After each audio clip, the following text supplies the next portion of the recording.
I don't think I've ever streamed using StreamYard. Well, this is the StreamYard is the default, right? I think it's I think it's the sort of the how would you say the goof-proof version of streaming. You know what I mean? You just jump right in. Don't have Yeah, to you worry just hit about. the button. You got a couple of microphones, maybe even a headset, and then off you go. It's not like our fancy pants. You know what? I should really have a link to where this goes. So stand by. I'm gonna see if I can put an exact link to where we are. Okay. Look at all these people.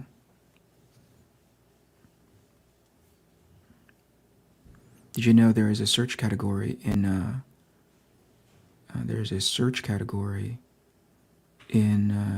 Twitter that says Eric Canetti drawing? I did not know that. That is That's pretty funny, news right? to me.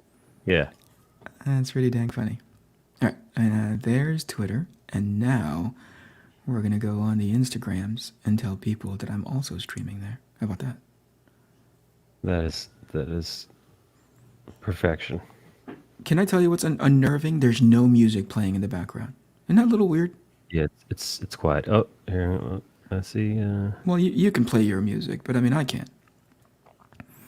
Most of the times, it's just people. Most of the time, it's just people chit chatting. Yeah, I are you still on a Mac? I am on a Mac. Yeah, man. I think You gonna throw shade my way because I'm on a Mac? no, man. It's just I know a way to get music through your microphone, but it's a Windows hack. The same way. It's a Windows app. Yeah, the same way if you're on Discord call, you could hear the stupid sound effects that I play. They play through my microphone essentially. Oh, holy crap! Listen to you. Yeah. So like there is a way to turn your mic into a speaker, but it's Ah, so and it's then so fucking convoluted. yeah, It's we're just just gonna chit so chat. That's what yeah. we're doing.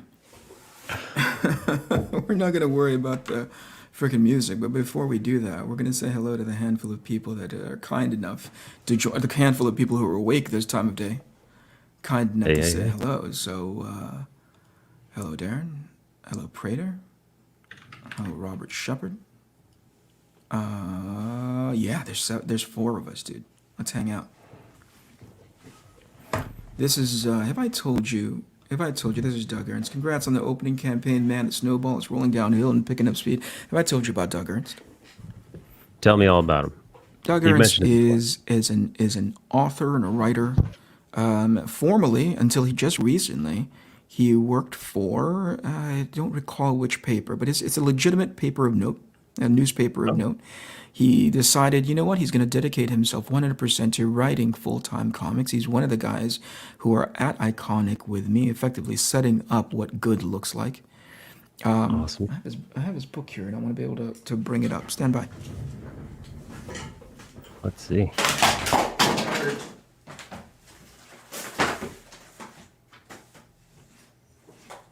What's up, Panda? What's up, everybody? What's up, Donald? He has two actually. One is book. Here, camera is over here. Light's not doing it any justice, but a book called Soul Finder. Look at the fine production quality of this freaking book, done by the legend Dave Dorman. Look how nice this book looks. Good job, Doug. Oh man, look at Look at that. that Quality gold. binding. Like I said, he's the guy that sets the example right along with Tim Lim. All the guys at Iconic Comics really do raise the bar. And I missed this detail because I don't look at it from this angle often. But look at that. There's gold at the. Look at that. Yeah, was that gold Look leaf? how. Yeah, well, not gold leaf, but there's like What a do you call gold. that? I don't know what the term of it is, but it's super classy. This book, Demon's Match, and this book, Black Tide, done by the amazing Doug Ernst. And more than a handful of occasions, I've reached out to him, tried to get feedback about how I can get better at this whole crowdfunding thing. And he's been more than generous with his time. We've had a great back and forth. So And the other thing is that he's just recovered from being sick by the virus that shall not be named, but he's come out the other side stronger and I believe more cybernetically enhanced. So he's back at 100%. I'm so glad that he's back streaming again. I managed to catch a stream a week ago. Amazing, giving, generous gentleman. So, Doug, thank you so much for your time. I really appreciate it. This is the thank you Thank stream. you, Doug. Also, good for you for kicking butt against El Kufe. Yeah, I'm telling you, this guy, he's pretty much indestructible at this point. Right? How's it going, Panda? How are you? Always great seeing you here. Jason and I, and we, Mike, Panda and I, you and I go back, way back to the Twitch days. I did not know how so many years had passed since you mentioned it earlier in our chat. I did, yeah. Back when I think you and I met a little bit before Twitch, but certainly we got into our back and forth in our private Discord chat right around the time that you convinced me to come on Twitch and start streaming. And we have been in that chat what feels like forever. I blinked and I'm getting notifications from when I sign on to Facebook about like, oh, hey, look, we're holding on to your memories so you'll never forget. And it says something like from 5 years ago, 7 years ago now. I only managed to bring that up because it gives me a point of reference of how quickly how quickly time have passed, and also it gives me a point of reference to when people like, like Panda, how far back we go back when he used to hang out and chat with us. Yeah, like Panda's an old forever. man now. Yeah, I'm ready to put him in the old folks' home.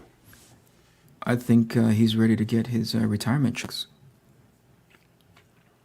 He signed up for AARP and everything. He's getting discounts at the movie theaters at this point. He goes to the 7 p.m. early bird specials at the local International right. House of Pancakes. Yeah. Listen, I appreciate that guy's generation. Yeah. So can I tell you about a nice young lady who has been, I think so one of my experiences, and one of the biggest takeaways in my experiences in crowdfunding is that there are so many people, and I'm talking about backers and readers, right, who are enthusiastic for your success, who are incredibly generous with their time, but also in whatever capacity that they can afford to do so, are so supportive of your books because they're excited for you to succeed, right? Yes. And there's been a lot of them, but there's one in specific that and by the way, this is by no means unique, but it's the one that I made note of, right?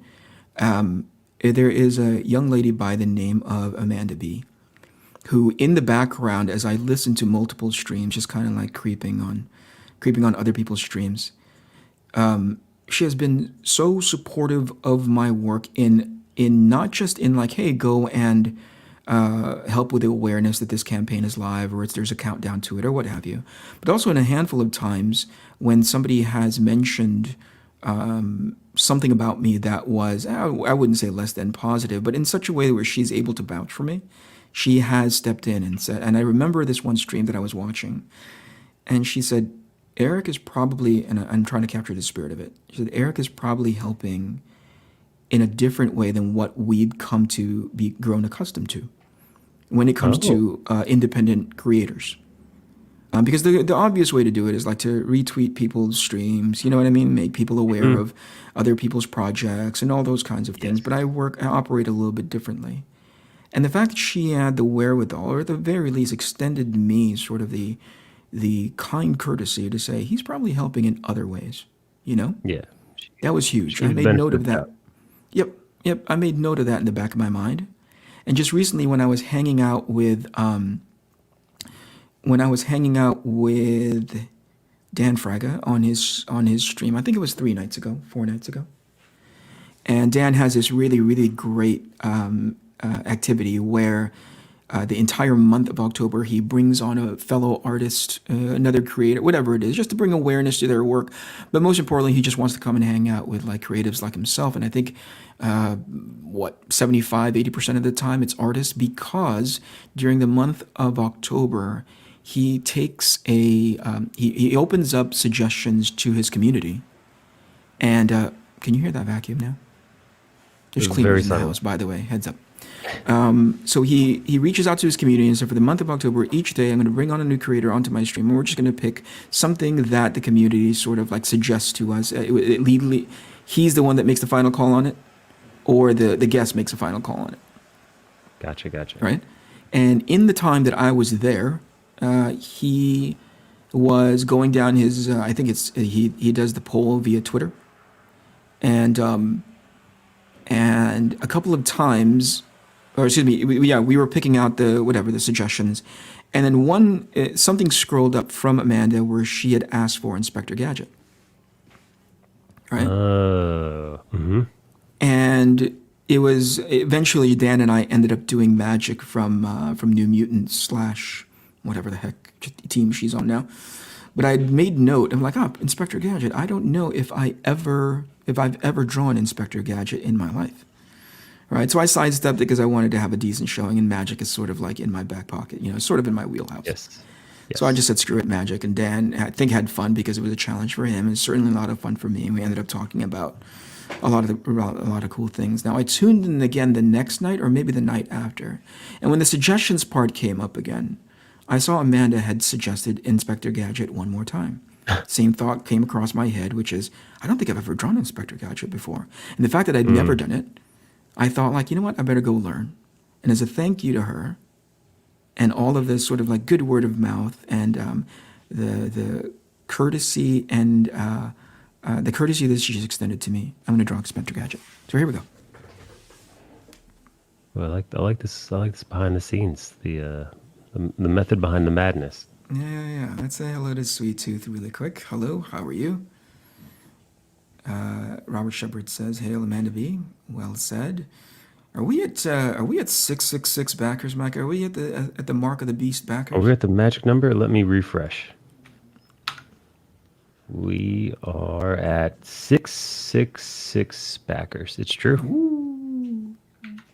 That's It it. is true. That deal with the devil to get us this far is finally kicked in full time. He's made his presence known, and so here we are. Held up his end of the bargain. Just realized the gadget is Machine Man. This is true. How are you, Past Master? Mr. Donald Delay is in chat. Hello. Chauncey. Hello. Who am I missing? I think that's it. Quiet morning. As people walk in, we'll say hello, but in the meantime, I'm going to finish this thingy. Now, here's the thing. As I'm looking for reference for said Inspector Gadget, did you know that there is a CG? Do you know Inspector Gadget at all, Mike? Is this before your time? I am familiar with Inspector Gadget. Yeah. Him and what's that girl's name? Is it Polly? One that runs around with him? Polly? Penny. Penny. So you're familiar, but not intimately familiar because you messed up his niece's name. Okay. Exactly. Just enough to get by on a lie, but not under scrutiny. Is that what you're saying? Yeah. Just familiar enough. Just familiar enough to pull off the lie. Anyway, so did you know that there is a CG version of this IP already? No, I hate it already. Yeah. Can I turn this off? How do I turn this off? There we go. But yeah, so there you go. I saw the designs for it, and it seemed to be okay as CG properties go. But I don't know what the current trend is, why it's important to people to have CG representations of everything, rather than creating some brand new property that probably would gain more traction with people because it's brand new, right? It's unique to the CG environment. Instead, there's got to be a CG version or remake version of something, and I don't quite understand it. And it's not even a property, an IP that could use the bump from from a pre-existing IP, you know, or Mm. pre-existing Mm-hmm. version of the IP, right? It's not like, I don't know, like, oh, here's the CG version of Mickey Mouse. Well, you're going to need a CG version of Mickey Mouse because you're effectively riding the notoriety of Mickey Mouse in general, right? It's Right. freaking Inspector Gadget. What are you doing? Come up with something new. Yeah, it's fucking Inspector Gadget. I like The that. other thing that I saw is they're relaunching, what is it called? I Know What You Did Last Summer. Oh, it's a TV show. I saw that on Yeah, Hulu the other day. yeah. And Very you're like, what the confused. heck? What do you need to? What are you trading on when you relaunch? I Know What You Did Last Summer as an IP. Like, is it brand association? Do you make it easier for people, for the affinity for people to go watch it, or what are you doing? Right. Yeah, what the fuck? Have more people walked in the chat? Can I say hey? Hello, Eric the Guapo. Eric the Handsome. I like it. Chauncey says the devil sent him here, so hello to you and your master. I only saw the live action movie. Remembers Yahoo product placement? I remember because it had Matthew Broderick in it, and I used to date somebody who was into Matthew Broderick. Oh, that's a Miss weird Leprosy move. made a post on Twitter saying DC is blacklisting anyone with connection to CG, and people are tearing into her. Oh boy. I heard that too, just before you and I went live, Mike.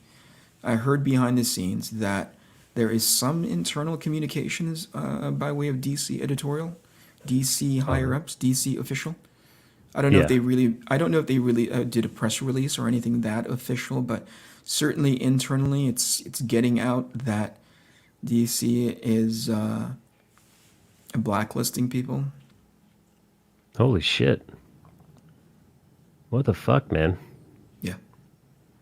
What the fuck? Okay, so I'm of two minds about it, right? First, my what do you call it? My brain goes right into, well, that's stupid, and Yeah. I think that's completely unnecessary and really dumb and blah. You know what I mean? The whole, like, I can't imagine why they would have to do like. I'm really up in arms about the idea of it, right? Like, why would you? These guys are saying some really, really smart things, and what you're, in a way, you're kind of like saying we don't like what they're saying, so we're going to shut them down, right? But Yes. here's the counter argument, and I gave this a thought as soon as I listened to it. My only hope is that it also that particular door swings the other way too, and here's what I mean. So let's say DC and Warner Brothers as a parent company takes a position of like, we don't want anything that reflects poorly on our brand. So if a person who has that affiliation, and I don't think it's, by the way, let me be clear, I don't, if you're a member of CG, I have so many things by way of pillars that are aligned to where you guys are coming from. I know where the ones that I highlight the most is treat your treat your customers, treat your readers correctly. Don't be a jerk whenever they give you feedback that they don't like your particular book, and stop politicizing everything. I'm a huge fan of that, and multiple times, Mike, you and I have spoken about it, right?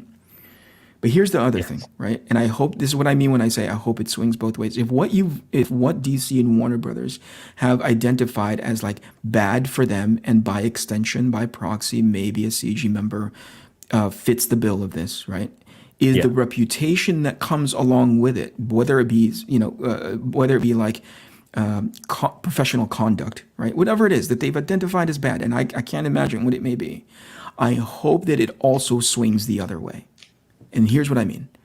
If a creator that is quote unquote on the right side of history, which I can't stand, that's just a term of that.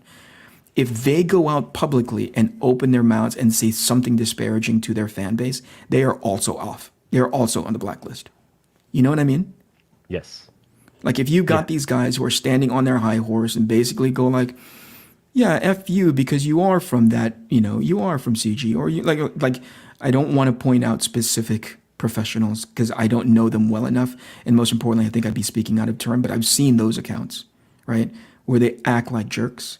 I hope Yes. that DC holds them accountable as well, because if it's a call on professional conduct, and they've identified that being toxic to your fan base and your reader base is something that they will not tolerate, then I hope it goes that way too. But Right. as Right. a Right. but as a what do you call it? As an exercise to say, oh, if you belong, if it's exclusively geared towards previously professional CG artists and writers and what have you, that lady's going to be right outside my door vacuuming. But if it's just exclusively going one way, I think that's bullshit. I think that's it. Agreed. 100% bullshit. Yeah. Well, you have assholes. You have assholes on Twitter who just, refuse to acknowledge that there are a few assholes in every group of people, and Yeah. to judge an entire group of people by the worst elements that Absolutely. consider themselves part of that group Absolutely. is complete bullshit. Yeah. Rather than labeling, I hope there is no rhetoric in whatever it is. I don't think it's an internal memo, because that's just like dumb. But let's say there is one, and they happen to identify CG as one of them. That is stupid. Rather than that, just go broader. Like establish a professional conduct list to say, like, do not do these things, or you are not hireable to us. If they're exclusively picking on CG, that's stupid and freaking unnecessary. Because Yeah. and we've seen this. At the end of the day, there's a handful. One of the things that groups like CG do is hold a mirror up to these professionals to say, like, in as much as you guys are picking on us for being toxic, for being blah blah, like all of the things that they throw in that direction, they'll hold it right back up to a creator and be like, hey, by the way, you're not innocent of these things. Maybe Mm-hmm. not identically of what we're doing, but certainly in the level of toxicity, you're there too, right? Act like professionals. Yeah, you're right. If the edict has come down from on high that the new way things are done is no more of this Twitter shit. Either way, Yeah. I don't want to hear about it. Don't want to hear about Yep. your politics. Don't want to hear Yep. about your fucking hot takes. Yep. Shut the fuck up. Shut the Or fuck you're up. out. Right. Right. Which, by the way, I am 1,000% behind. Yep. If you are, I mean, just look at any employer, right? Let's look at. I mean, shit. Let's look at the most recent Netflix issue with Dave Chappelle, right? And how they briefly suspended but should have fired that trans woman and her cohorts that decided to storm a meeting of directors, right? Sure. It's just Can we behaving agree in a that's professional stupid? manner. Yeah. Can we agree that's 1,000% stupid and of a generation? Because in my professional career, I don't remember anybody ever going into that space. You want to talk about like a level of privilege that you think that you can Yeah. do that when you're an employee of something. The fucking entitlement. Yeah, for sure. For sure. Donald DeLay says there are a few assholes in every group, quote unquote. I have a name, Michael, he says. Donald would prefer that you refer to him by name. Prater says, yep, bad behavior would obviously want to be avoided by any company. One would hope the pendulum swings both ways regarding that. I'm on board, but if they've targeted people who have CG affiliations just for the sake of, that's bullshit. Yeah, That is agreed. bullshit. Because that now you're saying what you're doing, if you're not paying attention, is you are enabling these dum-dums who have been anti-CG, right? But who also act just as poorly in certain instances, Yes. in certain individuals, Or So what something's you're saying worse. is like, oh, it's total, like, yeah, you've basically given them the professional DC badge by saying like, oh yeah, no, it's totally okay what you guys have been, you guys have been conducting yourself just as unprofessionally as some of these guys do online. And that's okay because you guys, we give you the DC badge to do that. Don't Yeah. make it across the board, You act like a jerk. You go online. You go on your. There's some creators that are like, oh yeah, my blah blah blah, my personal account, my Twitter account, my views are my own, and you're like, that's a nice thing to say, but also very untrue. Yeah. It's a bullshit cop out. Because It the is. reason why you say that out loud and as loudly as you do is because you believe that you have a platform, a pedestal to scream that out from.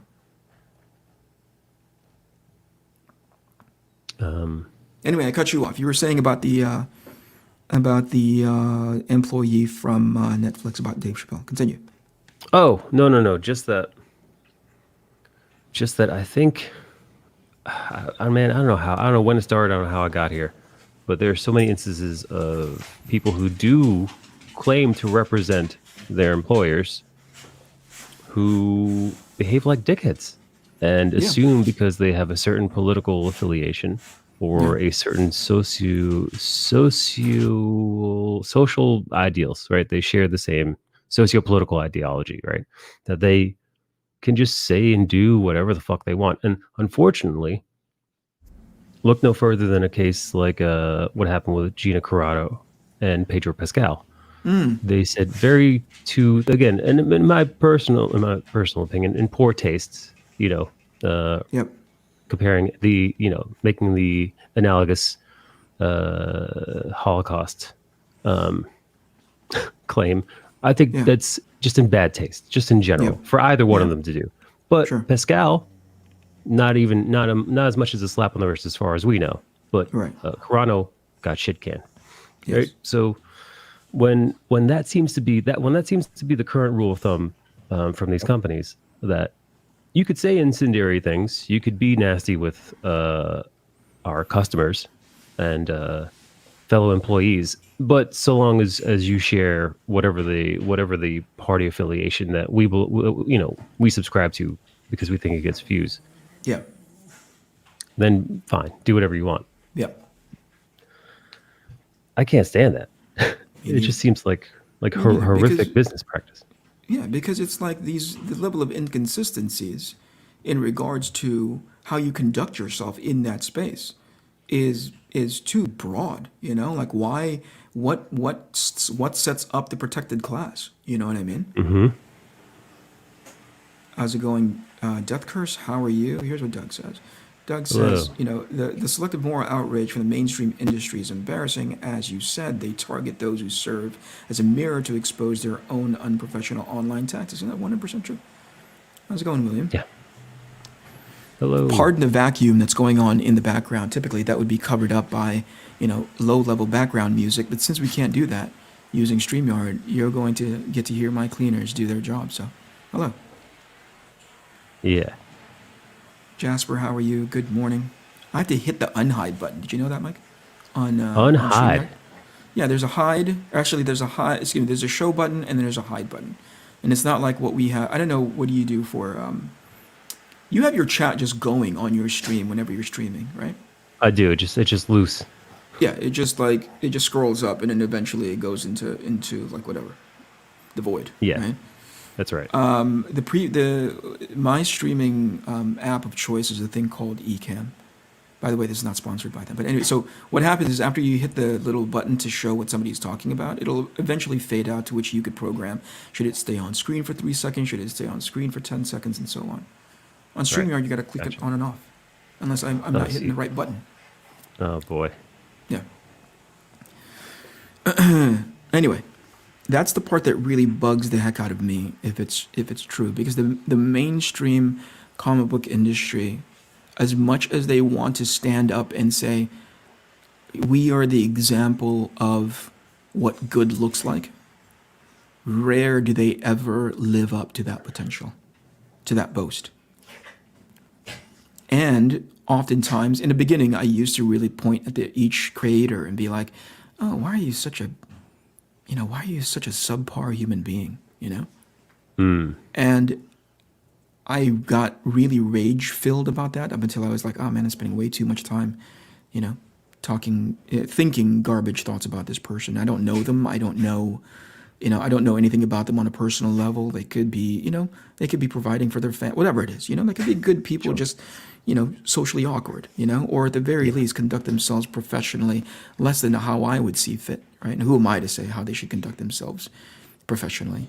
However, I switched my venom towards their employers. I then started pointing at leadership and say, like, the reason why you have all of this chaos is because as a lead or as a company, as an industry, and as sort of like, you populated your leadership level, right, with dummies who don't hold anybody accountable, right? Because they don't want to be held accountable, Yes. right? And ultimately, No, they that's don't. who I point at now. Whenever I see bad practice across from any sort of business, but in this case, we're talking about mainstream comics. Whenever Yes. I see poor practices, whether it be how people conduct themselves professionally on their social media, and I don't care what people say. Like, I don't like the idea that just because somebody is a freelancer, they can't be held accountable to how they reflect poorly on your company. Oh, of course. Listen, That's stupid. That's a stupid out. I mean, That's a you think if a guy was working for Uber or DoorDash or whatever the fuck it is, and was spouting nonsense and shitting yeah, on customers and being yeah, belligerent on yeah, social media, you think if Uber or whatever got word that they just let that fly, one of our yeah. No, drivers for sure, just carrying on? for sure. Yeah, I mean, at the very least, you get a talking to. At worst, you'd never work for that company again.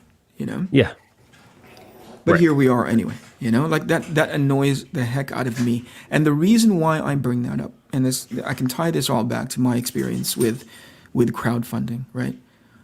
I I am spoiled by the individuals who are pushing and pulling this rock right along with me in this crowdfunding space because they all conduct themselves professionally.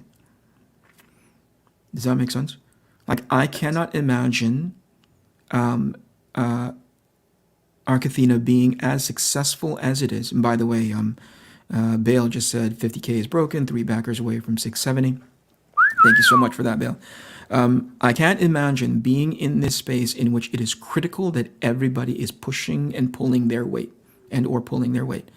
It would be as successful as it is if they weren't conducting themselves at the highest forms of professionalism. Right? It's already a difficult thing enough. For instance, at any given time during the campaign, I managed to reach out to you as we were getting closer and closer to launch and say, hey, Mike, based on the feedback that I've gotten, this thing is suboptimal. How can I know how to turn this cruise to make it a little bit prettier, a little bit more professional looking, a little bit more, whatever it is, right? Based on the feedback that I'd gotten. And you were like, Yes. dude, I'm on it. I'm on it. Yes. Let me go adjust it. Let me go make sure. Like, we started off the entire campaign having, and if you were to look at the campaign now, bright, super saturated yellow and blah, blah, blah. But behind the scenes, that thing started off at purple. Oh Remember yeah. that?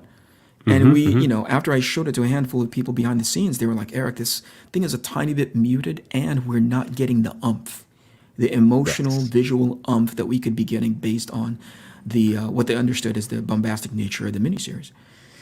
So they gave me a suggestion, and I was like, okay, let's go. And I reached out to you in a day's time. You were like, I'm on it, right? Yeah, man.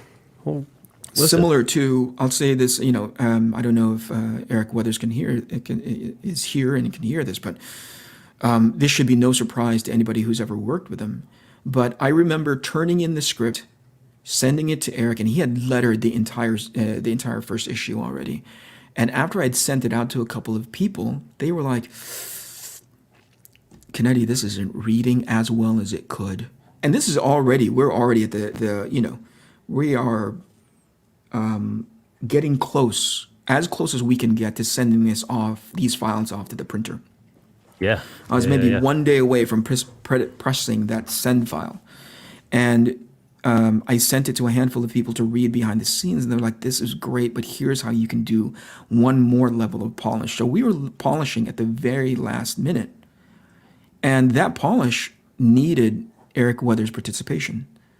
And for a handful of, for as close as we were and as busy as Eric is, I was like, oh man, I wonder if I can just kind of let this through the gate, because we are up against the clock here. And I know Eric is Yeah. busy, and I feel like the reply to this from anybody else, and I don't know why I thought this, but the reply to this from anybody else could have been, dude, you should have thought of this before you sent me those files.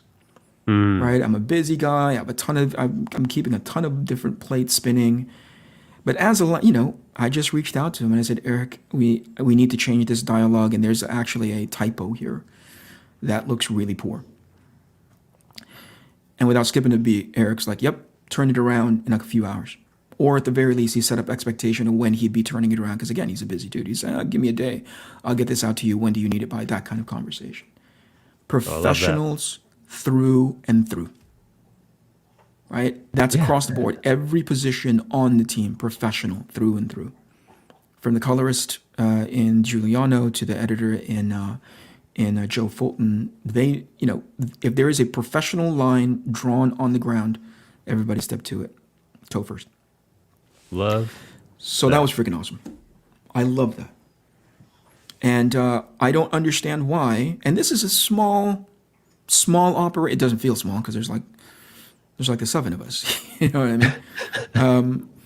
But it feels like a huge endeavor until you contextualize it to a supposedly well-running, well-experienced, historically successful company like the mainstream comic book industry.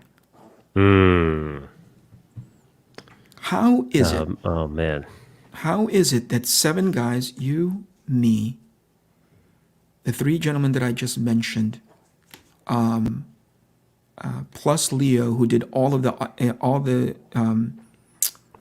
work for the trailer, for formatting the book, for designing the campaign, designing the graphics for the book itself, which we incorporated into the campaign. That's 6-7 people. I'm sure I'm forgetting somebody who's just in the background going, "What the fuck, man? I busted my ass." But like, that's 6 or 7 people.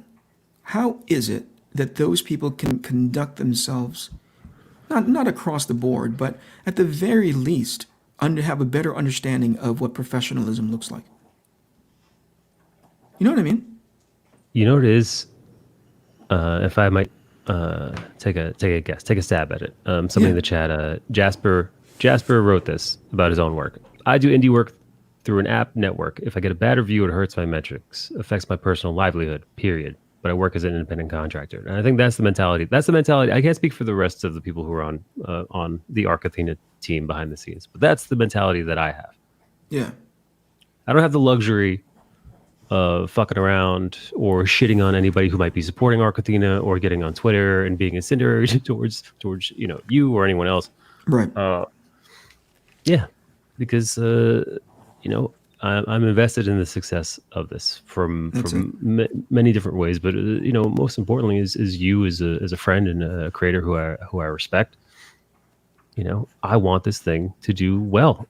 Yeah. It's in my best interest for it to do well. It's in everyone's best interest for this to do well. So there's no way that I would try to jeopardize that over something as ridiculous as social media stuff. Yeah. And in doing so, you conduct yourself professionally, right? You're like, hey, one of the best things that I can do to help the potential success of whatever project that I'm working on is to act and conduct myself like a professional. How do we go down that conversational path? Oh, because of that stupid behind-the-scenes things that could quite possibly be leveraged towards one group of people exclusively. How dumb. Mm-hmm. If that's true, that's dumb.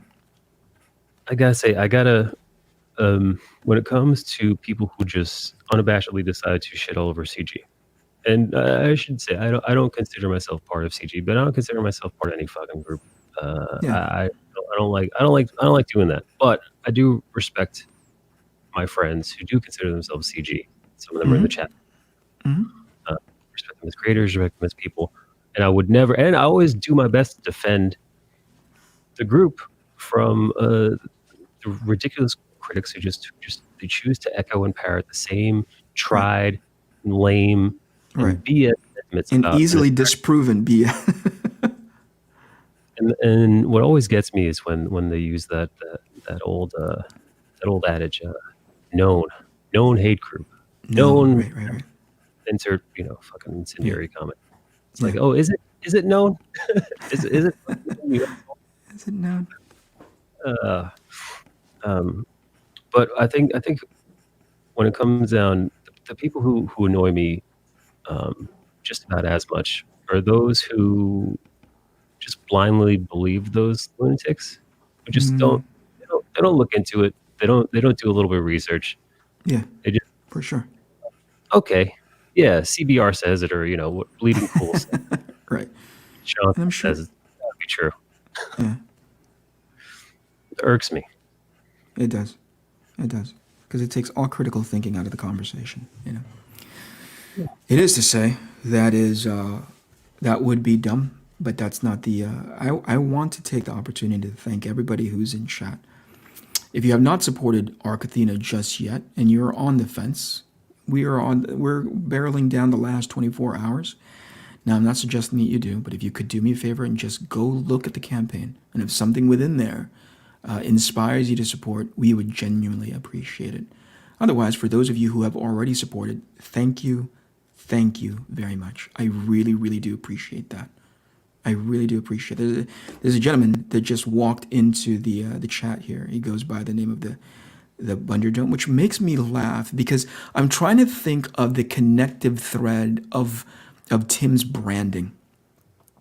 Tim Lim's branding of like he's known by many things, but this one puzzles me to look at.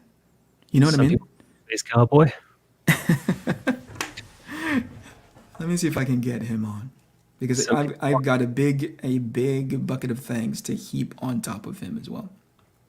Some people call him Maurice. Some people call him the Bunder. Oh my goodness, here we go. How do I get this link to Tim so I can invite him in so I can just thank him and publicly embarrass the heck out of him while he's here.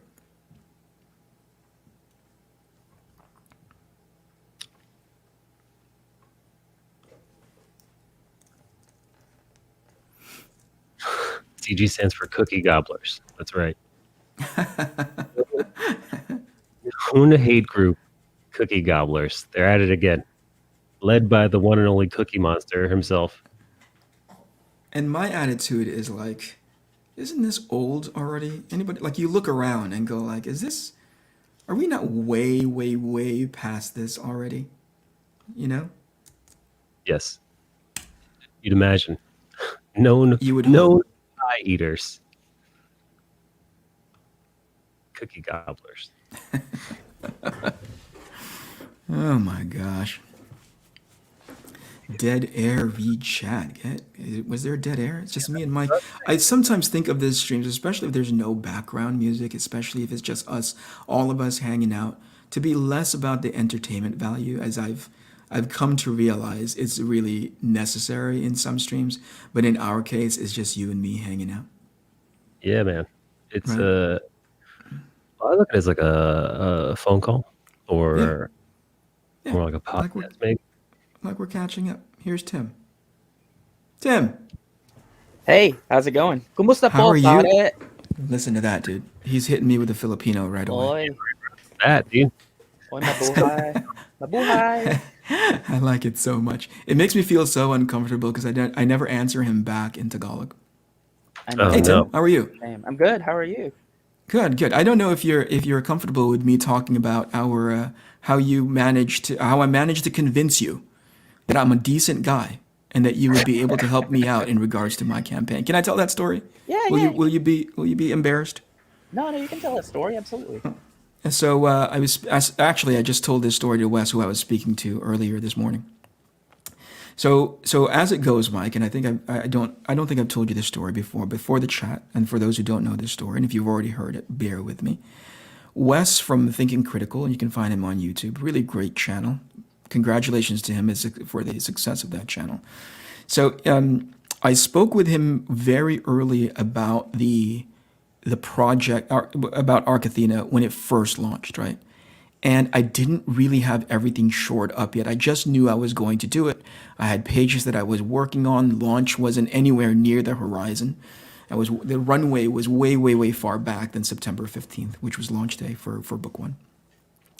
And Wes was talking to me about the plan, all the stuff that happens behind the scenes that's just not drawing, And I gave him the best answers that I could.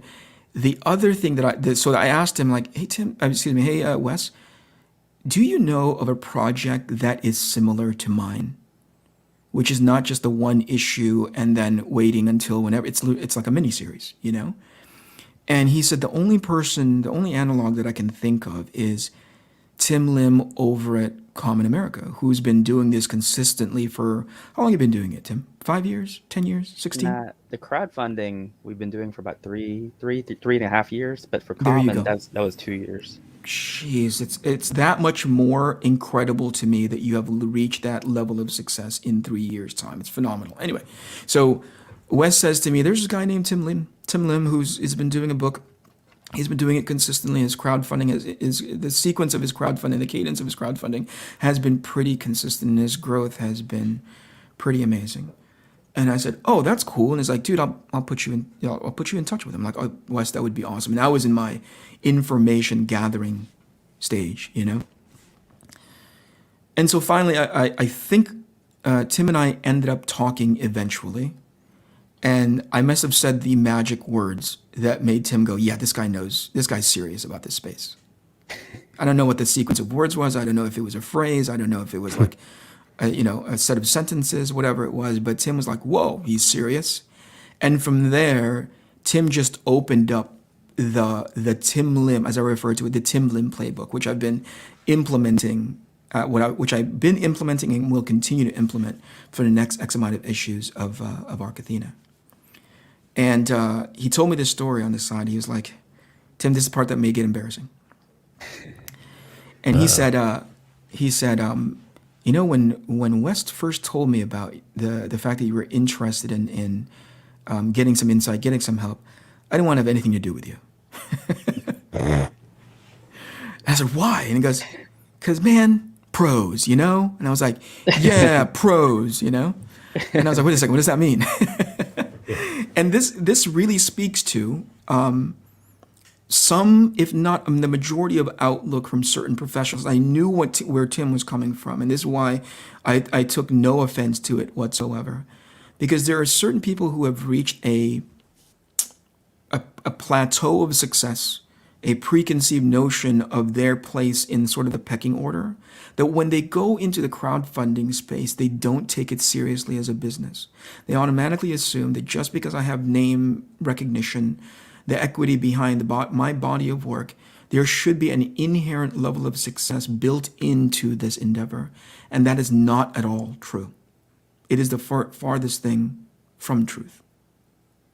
So thank you, Tim, for taking me on and saying, like, "Dude, this is a worthwhile guy to be able to give feedback to," which had been critical from the time that you said, "Okay, here's what you do. Here's what the playbook looks like. Here's how you implement it." It has been an invaluable resource to me. So thanks, man. I appreciate that. Thanks for taking me on. Well, I'm very humbled by your thanks, even though I don't think I need it. I think that you had been fully capable, really, on your own, and I think that's part of the reason why we get along. Is that I think you have the acumen and the business sense already kind of built in. That I think a lot of these things you would have just kind of figured out naturally. But I appreciate it, and if nothing more, I'm grateful that you are going to be a great addition to the Iconic Comics brand. Yes, I just talked to the owner the other day. He's recovering, but he's feeling very good. good. And yeah, and we've talked about it. He knows kind of my sentiment. For people in your chat who might not be familiar, long story short, I just don't trust professionals at all. My co-writer and I are hobbyists. Yes. I have an outside vocation. He has an outside vocation, and the one thing that kind of irks us is that our work ethic has outpaced a lot of people that we're supposed to look at for advice. And the reality is that over time, we have been able to implement our business model and do a couple things that people talk about doing, but have never done. Increasing the quality of our book, increasing the pages, lowering the price, negotiating better rates, finding a fulfillment company. We've done all of this kind of on our own, two guys who have no idea what we're doing. And honestly, that's why I told Wes. I said, Wes, you and I are friends. We've talked for a number of years. You know how I feel about professionals. I'd never take their advice. I never look for advice. And he said, "This guy is different. I know you like his art because you follow him on Instagram, but I think you guys will get along." So Wes, if you're listening, obviously thank you Thanks, for putting us dude. in touch. And really what it boiled down to was I just knew from the moment I was talking to you that you knew business. Like you knew exactly kind of the language that we speak. And I'm not even I'm not even a businessman. It's just that Right. some of the things I just had to learn on the fly, you already kind of knew from your own research and Yeah. from your own experience. And I was Yeah. like, okay, now we can talk because now we're all Right. talking kind of the same parlance. We're coming from it in the same area. And I'll tell you the funny thing is that I hadn't looked at your numbers either, but the Yeah. funny thing is that where you are right now is exactly where I had predicted. And I had Whoa. yeah, and I had predicted Really? it. Yeah, and I had predicted it based on your what we had talked about before was like your Instagram following. And I Mm-hmm. remember Mm-hmm. the first thing that you had told me on the phone was you said, that's very generous, but I don't want to go by that because I need to go at it based on the idea that name recognition will not save me. You Yep. cannot go into this just Yep. assuming that people are going to Mm. back you because you have a big audience or whatever. You always pretend that it's the worst case scenario that you have, Yep. even though you have a million followers, only like 5,000 are going to show up, Sure. you know? Sure. Yeah. And I like that because I just said, you know what? That's how we always approach it. I mean, Yeah. we have X number of backers, but I never assume that it's going to be that same number that shows up the next time around. They might be like, your last outing sucked. Like, we're not Right. coming back for that. Right. So I'm always telling Mark, I'm like, all right, let's assume we get 500 backers. Like, Yeah. worst case scenario, we get Yeah. 500. Like, what do we need to take into consideration there? So Yeah. I think that your personal humility um, was great, and I knew that we would get along from the beginning. And just talking to the Iconics people, that's what they liked about you too. I mean, we can't reveal too much about it, but Mr. Kennedy here, it just happened to be coincidence that he was vacationing at the same place that the guy from Iconic was, Right. and he just said, can I meet you in person because I want to talk to you? And that really impressed him because this idea of Doug Ernst has said this repeatedly. There's a difference between talking to someone online versus breaking bread with someone figuratively, being able Sure. to get a read of them as people. And he was very impressed by that. And he said, basically our services are available to you. You just have to let us know what you want. Yeah. Yeah, I think he was. I think he was also taking his own temperature, Tim. Right? Like, Of if I course. had come off as a guy that was, by way of character, somebody that he couldn't work with, then I would Mm. have fully expected him to go in the opposite direction because he's trying to run a business. He's trying to look for certain margins of success, and and if he had aligned himself with somebody that was like, I don't know if I could Unscrupulous, sit yeah. down and if I can't even eat lunch with this guy, what how can I possibly move forward with him on because I don't believe in the individual. How can I believe in his product? So Yes, so absolutely. I think that was a good temperature take for them. And I'm glad that I sort of and it really had a lot to do with just like understanding how we can best complement each other in this space. If he had, if I suspected if he had recognized that it would be at a loss, after he had discovered more about my character and me as a person. And if he had walked away, I would have totally respected that. Like, this doesn't make sense for me business wise. I respect that Yes. too because there's some filters that you have to include, or there's some nuances that you have to include on how you affiliate yourself and hang out with a group of people, right? And yes, some Yes. of it is personal, but then when you take a step back and go, but this also needs to be a viable business venture. Those things also have to come into play, I believe. Yes, and it's kind of like take dating for example. You always have this term of chemistry. You can Yeah, on paper Mm. you can find someone of the opposite gender where it's like, oh my gosh, like they're like my dream person, and then you have a date and it just doesn't work out. And what it yeah, boils down to is chemistry. For some reason, it's like yeah, water and chocolate, like trying to mix sure, them together. There's just something there that doesn't work. And right, for the Iconics people, it's not just about the imprint and the books that they want to promote. There has to be something on the business level that makes everything cordial, where you're at that point where you straddle that line between business and friendship. And right, the right, one thing is that all of us, we've all met. So at the recent Bell County Comic Con, we all were there. We were all flown in and we had a great time. I mean, 3 days we were together, eating dinner together, yeah, mingling, yucking it up. yeah, And it was not a problem because we all knew each other. We all liked each other. And that part is important. He typically does not like to do business with people that he can't just hang out with or be at a bar in Yeah. the evening, because that's typically what he'll do. Is he, Right.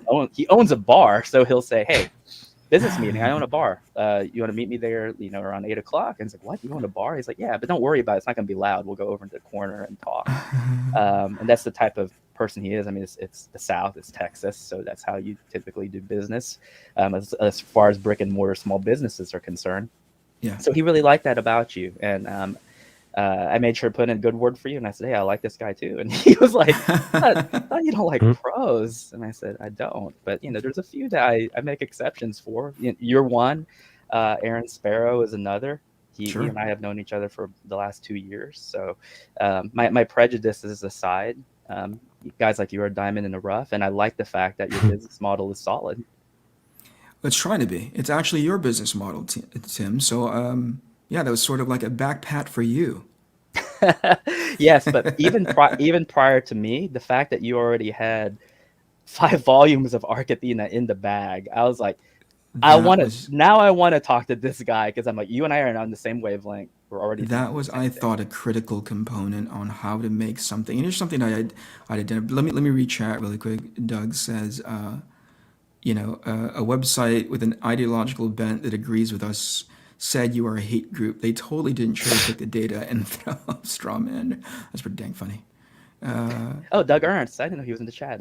He is, Hi, yeah. Doug. It says it drives me insane when lunatics say known white supremacists. Chuck Dixon and Chuck wrote the books that entertained me as an early but it's because it needs to get out there when the search engines kick in. You know what I mean? Like that's what that statement is for. Tyler Kirkham's final boss was mostly finished. He didn't promote his Indiegogo that much. It should have done better. Tyler should have promoted on some streams during the funding period. Gosh, I gotta write my note, let me address that first. Like, in as far as how something should do better, and I know where Jasper's coming from, because there's a not necessarily a preconceived notion of what success looks like, or what the best campaigns look like. I think there's a preconceived notion generally of what that is. I can speak for myself, and I can't speak for Tyler because I don't know what his metric was. But for me, it was ultimately like establishing myself in this space and building trust within a fan base, in a readership, and people who back the book, right? Yeah. So that the end number being what it is, even though Tim is like the prognosticators like predicting what that number was. I didn't have that number in my head. I didn't know what that was because I didn't categorize that in the column of like what success looked like for me. Right. Ultimately, it was establishing that I'm in the space and that this is the brand that I'm working on. This is the kind of title that I'm working on. So in Tyler's case, maybe he was in a similar. I'm speaking out of turn because again I don't know him, but to each creator, they're going to establish what success looks like. I would hope that to each of them, it's a financially successful one, because this stuff costs money, which again, by the way, Tim walked me through how much everything costs, or at least gave me perspective on how much everything costs. And I'm like, holy crap, man. But it's an investment in your own thing. So that dollar figure is just, in context, it's a small amount to pay, especially if it's something that you're super passionate and super proud of, right? Right. So Tyler should have promoted on some streams during the funding period. I'm on this stream now, just us hanging out. There's not a ton of excitement. There's not it's just us talking. And if I were to use by way of playbook what's worked for others, which is like, oh, it's the last 24 hours and it's the closeout stream, and there are these things that you put into place so that you can get that last day bump. If I were to have implemented that, I'd be passed out on the floor, right? So I always see it as like, to each creator, they're going to run what works for them, and I hope that it's a financially successful one. But if it's more than just the finance, then I hope they're leaning very hard on that slider, Yeah. And the Go ahead. I'm glad you brought up measures of success. A lot of times from the outside, there is always the comparisons being made. Like, he would have been more successful if X, Y, and Z, and that's fair. You can't help it because it's public numbers, unless you're Doug Ernst and only he knows. Only he and Tell his him, publisher Doug. knows. But you can't help it and you can't escape it. And one thing, you were talking about ignoring kind of like the number that you raise, because once you pass a certain point where you've made it past break even, then it's kind of like, okay, well, then the rest of it is just going to go into the pot. But we always get those types of questions where it's like, oh my gosh, did you see someone is comparing your campaign to this campaign and they're bragging about how they made better numbers. I was like, we have two metrics of our success. One, can we make more money through this as opposed to what we have done contractually through retail? And it's a low number. I think the first check that Mark and I got for each other for our first campaign, our first outing, was like $700 each, and we're like, "Yeah, success!" We still made more than we would have if we signed a contract. So, when we tell that story, people are like, "My gosh, like your contract doesn't pay much," and it's like, no, it doesn't. You make the money off royalties if you sell enough books, but that's about how much you get paid contractually. So that's one. And that's why it's a low number, which is why if we break typically $2,000 on crowdfunding, we're already like, all right, success number one. Success number two is the only one that we care about, which is, did our readership grow? Because we're always cognizant of the plateau. We're like, at some point in the future, we are going to hit a plateau where everything wavers and wobbles between that number. But when can we make it there, and have we made it there? And if we do, what can we do to grow our audience?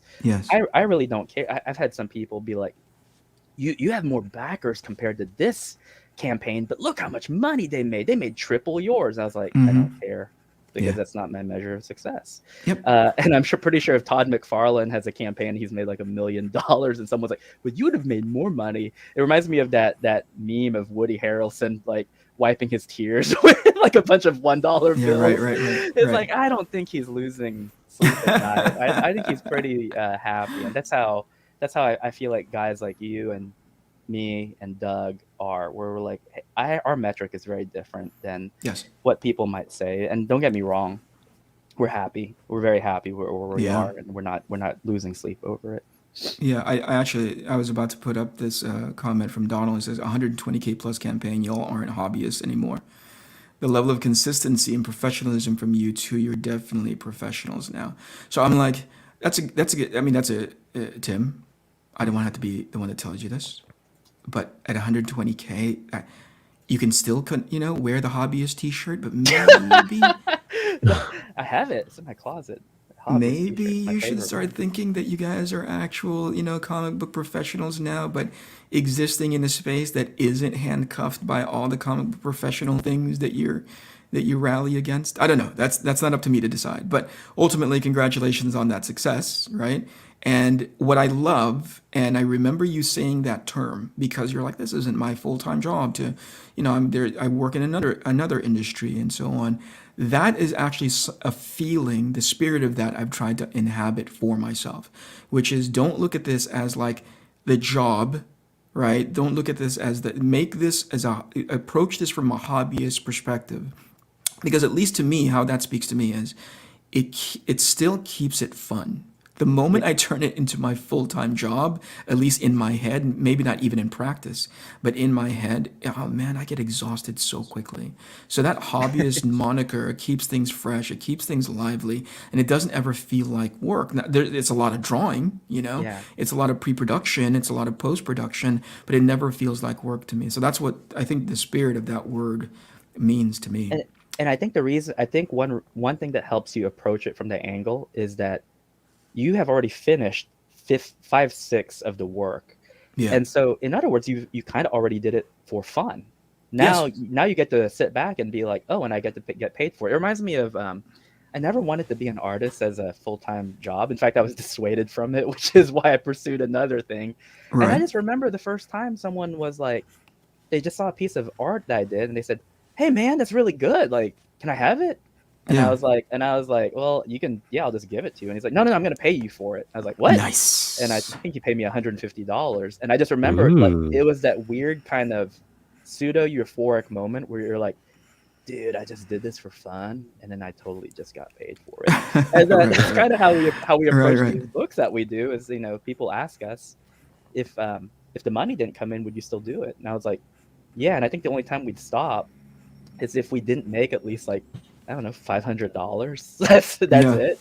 And it's because we yeah, kind of just know like that's how much that would be the bottom line had we just done this and we were just paid contractually through like a small independent press. good So point. it's Yeah, like that's a that good just point. makes up for the time, and we just enjoy doing it. It would probably exist even without the monetary incentive in there, Yeah. because for the longest time, that's all Mark and I did, was we just did this for fun. Yeah, again, taking the business part out of it, naturally, that stuff, eventually, once you start doing it consistently, especially as consistently you guys have been, the business always manages to creep itself in there, right? But Right. if it's the guiding, if it is the sort of like your true north, it's just how to make this as business smart as possible, I think it would burn me out way too quickly. Jasper Planan says, I'm surprised Eric didn't live draw with Dan Fraga. I did 2 nights ago, 3 nights ago. Dan and I were drawing magic based on the feedback that he was getting from his community, and I had a ton of fun doing it. It was very quick. We ended up talking about the concept of free choice and free will, which I thought was like, I think this may be too heavy for a comic book drawing, Deep. comic book drawing episode. Yeah, it was pretty deep, so I backed away from it as quickly as I could. Funny. The funny thing is Storm D that. says, Oh, go congratulations ahead. on 50K. Thank you so much. Amanda, how are you? This is specifically for Amanda. And just in case for those people who weren't here earlier, like, can I tell you a story really quick, Tim? Don't lose that train of thought you were just into just a second ago. Okay. So a little while ago, and I have a tendency to just kind of sit in the furthest back row of the theater, sort of like letting people just chit chat, especially when it comes to these YouTube streams, right? And my name came up in such a way that was sort of like, I can't even exactly remember the context of how my name came up. I think it was in like, how do I show support to independent creators if I'm not doing it in this not textbook, but in a typical way, right? Hmm. And Amanda just happened to be in that panel, that live panel, and she said, how do you know that he's not supporting in another way? And that really caught my ear. I was like, right. She not just because I was doing that, right, supporting in not the obvious way, but also, and I think this encapsulates the fan base and reader base that have come in and supported me on this project. They have extended me a courtesy of a doubt. Does that make sense? Like, they gave me the benefit of a doubt to be like, Yes. hey, we want to help you succeed in this space. And that takes a lot. Can you imagine? There have been professionals that have been coming in, not you, Tim, but professionals who have been coming in historically, they have also extended that courtesy to, that benefit of a doubt, and they have performed suboptimally. And I'm being very nice. I was talking to Wes earlier, and there's a Sure. campaign that's like 3 years late, 3 years, Yeah. and have stopped posting updates about the progress of their book, and does a ton. Oof. And I don't know what's happening behind the scenes, okay? But like, far be it for me to be able to be that level of like mind reader that, I don't know what's going on with them personally, with this creator personally, but this thing was funded 3+ years behind. And worse is that he's not replying to the backers that's on his message board, whatever that part of Indiegogo is, right? Hmm. There's no updates, right, for 7+ months, and it is compounded by the fact that when they're on their social media, they're drawing something else. Right. And I'm like, holy crap. So that individual, and that's not unique and exclusive to them. There's been plenty of creators, both professionals and not so non-professionals, who have gone into that space. Yeah. Those damn Who hobbyists. those hobbies. They have, I think, stretched that benefit of a doubt muscle. I think they've strained it. You know what I mean? Oh, I know. I have an anecdote that ties right into that too. Oh, good. So it's like they've really pushed that to the limit, and yet individuals like Amanda have gone on faith one more time Right. and said, how do you know that he's not supporting in a non-traditional way? right? So fast forward to Dan Fraga's stream the other day when he was taking a tally about suggestions from his community about what he and I should draw, you know, and Amanda's comment came up, and it was Inspector Gadget. And it made me laugh because I thought, like, I don't think I've ever drawn Inspector Gadget before. And in that, having never done it, I bet you I would draw like a really shitty version of it, right? And so I went with something that was in my wheelhouse. He and I ended up drawing Magic. But I always thought, like, Inspector Gadget, that's always the kind of thing that will perk my attention because, like, if you were to ask me to draw something Miyazaki, I have a couple of things that are in my back pocket that'll kind of get me in the range, you know? Yeah. You asked me to draw, like, what was my son watching the other day? If you were to ask me to draw my interpretation of like Roly Oly Poly or whatever the heck Disney thing that he was into, I would fail miserably because I wouldn't have a visual opinion about it, similar to Inspector Gadget. Fast forward to a day after or 2 days after, and Amanda suggested Inspector Gadget again. I was in the background. Dan was doing the same activity for Fragtober, and Amanda suggested Inspector Gadget again. And I was like, damn it, Inspector Gadget. I still don't have a way of knowing how to draw that. And now here we are, and I thought, like, you know what? This is kind of fun. I'm just going to draw for the next 3 hours, thanking people for the courtesy that they've extended to me. Obviously, the financial fingers crossed that they've loaned to me for the time being. And I thought, you know what? Part of a thank you stream is saying thanks to those people who have been kind enough to extend me that financial courtesy and that trust. So I'm drawing this Inspector Gadget for Amanda. There you go. Fantastic. How it makes sense because I saw that you posted that on Twitter, and I was like, Amanda, is this like a reference to a song that I'm not familiar with? Let's think of all the Amanda songs that could. It's Eric's trying to catch it. What was the anecdote that sprung to mind when I was talking about that, Tim? Oh, real quick, Doug Ernst can attest to this. It's the most disheartening thing that we hear typically as feedback, or we'll see it online. So whenever you have any type of profession, I'll say professional. Now, it does happen with hobbyists, don't get me wrong, but the reason why I'm going to put the professionals in the spotlight whenever they have... You lean really hard into your anti-professional, and I get it. I do for this reason. I do for this reason. I believe there is a greater onus of responsibility on them to hold up a standard that we can look up to. For example, I see what you're saying. Regardless of how you might feel about someone like Doug TenNapel, we borrowed all of our ideas from him. Yeah. We got together with Iconic, and what we did was when we ordered, I think it was Earthworm Jim. I sat down, and it was 3 of us. It was the 2 Iconic people, and then myself, and then one other person. And I said, okay, I'm going to show you something, and I want you guys to take notes. Let's take notes as to what impression you're getting when I do this. So I pulled this package out, and it's this behemoth of a box. Yes. And it's printed on all sides, and they're just jotting down notes. And we have to have a box cutter, and we're able to cut it in a way where if you have a box cutter, all you need were 3 cuts. You open it, and then the way it was packaged and everything, we dissected that book from the inside and out. And so they said, okay, this is interesting, but here's a question, Tim. How much money did he make? Because this is expensive. Right. And so I told him, he's like, okay, so he's like the Lexus. What if we can do the Toyota in terms of quality, right? Because we're not there yet. But right. It's like, how much does it cost to print on a box? Do we need all 4 sides, or can we get away with 1?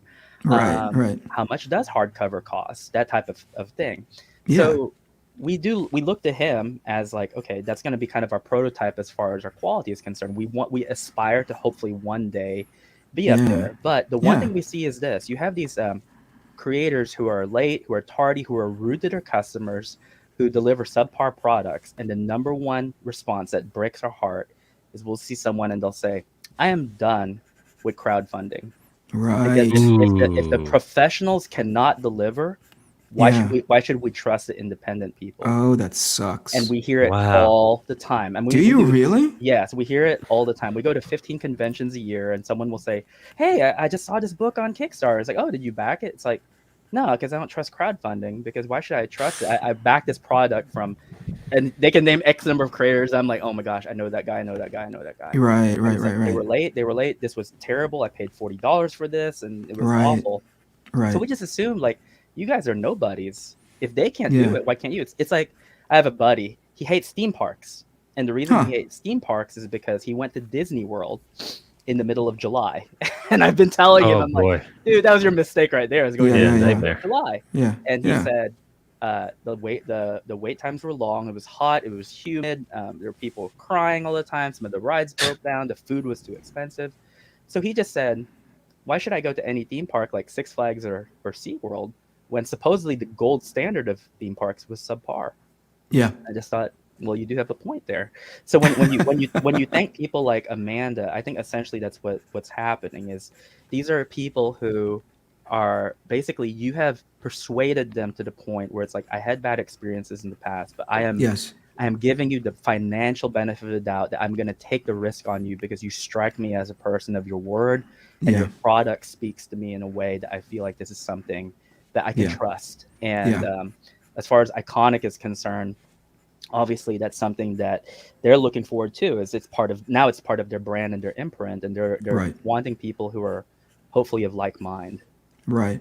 Right. I remember you kind of subtly, and here's something that I picked up in one of our first, maybe, couple of conversations, and not the first three. I remember we were talking business about the book itself, and I was asking you about printing, and I was asking you about, like, all the nuances of what it means to have this thing, be printed and actually be a tangible product, right?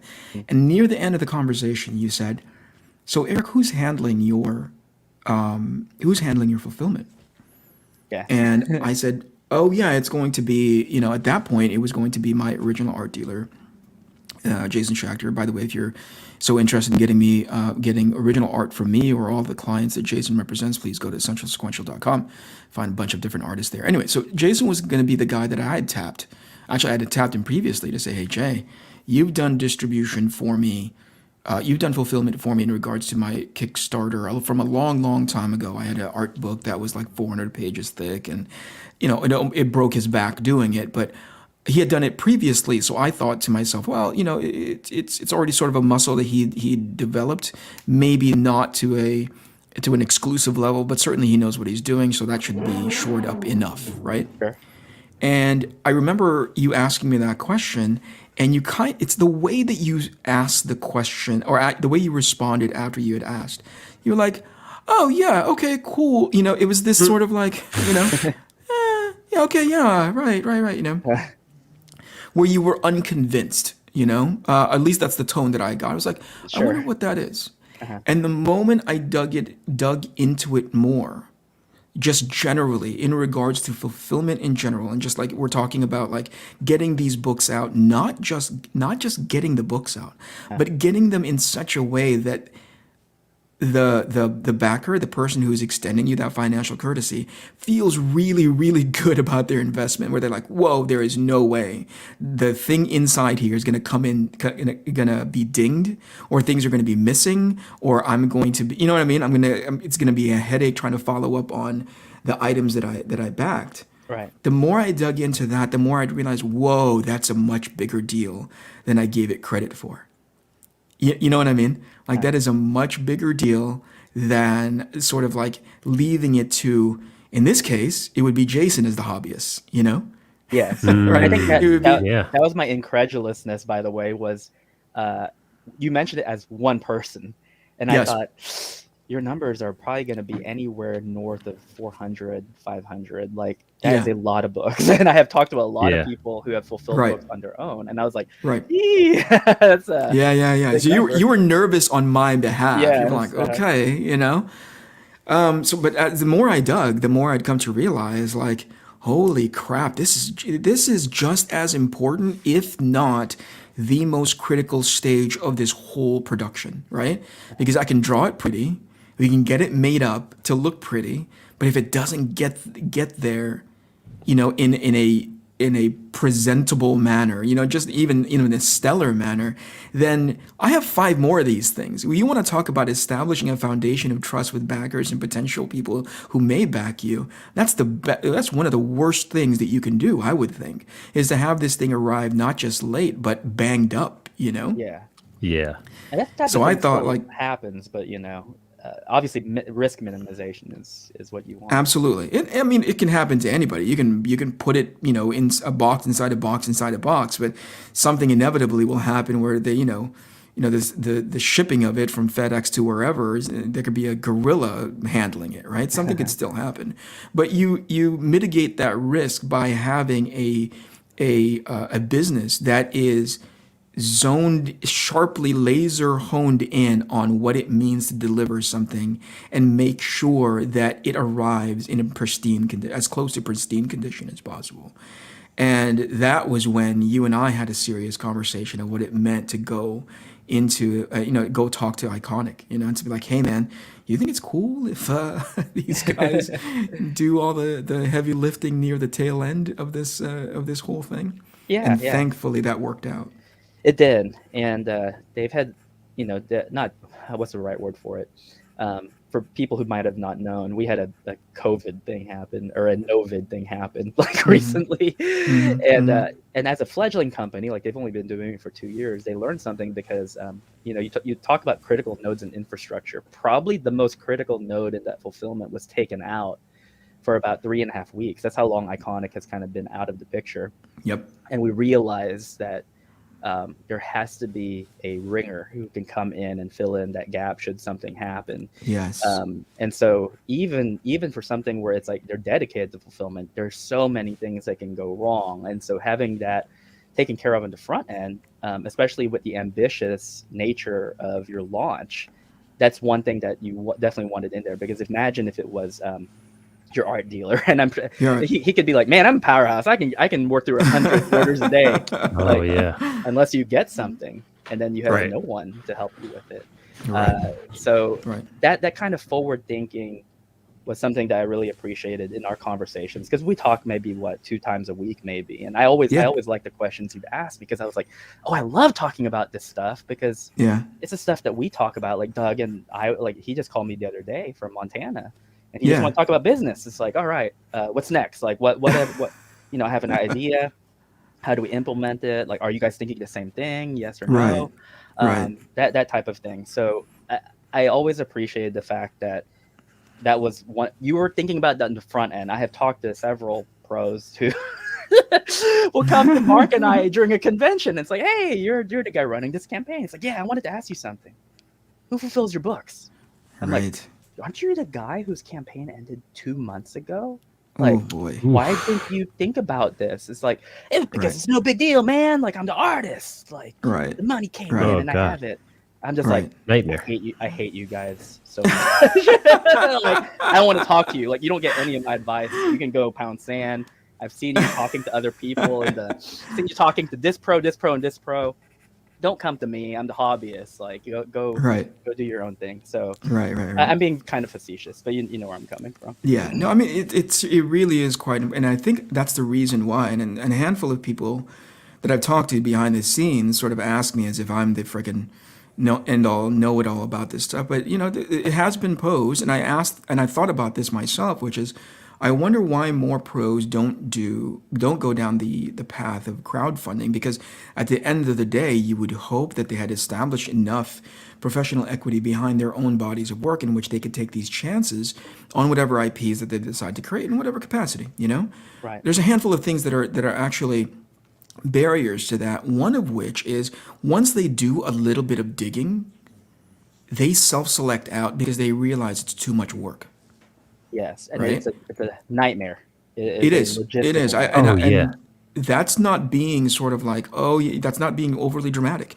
It is a lot of work, and if you're not prepared to do it, and most importantly, do enough research to realize how much work it is, you are ultimately destined to fail.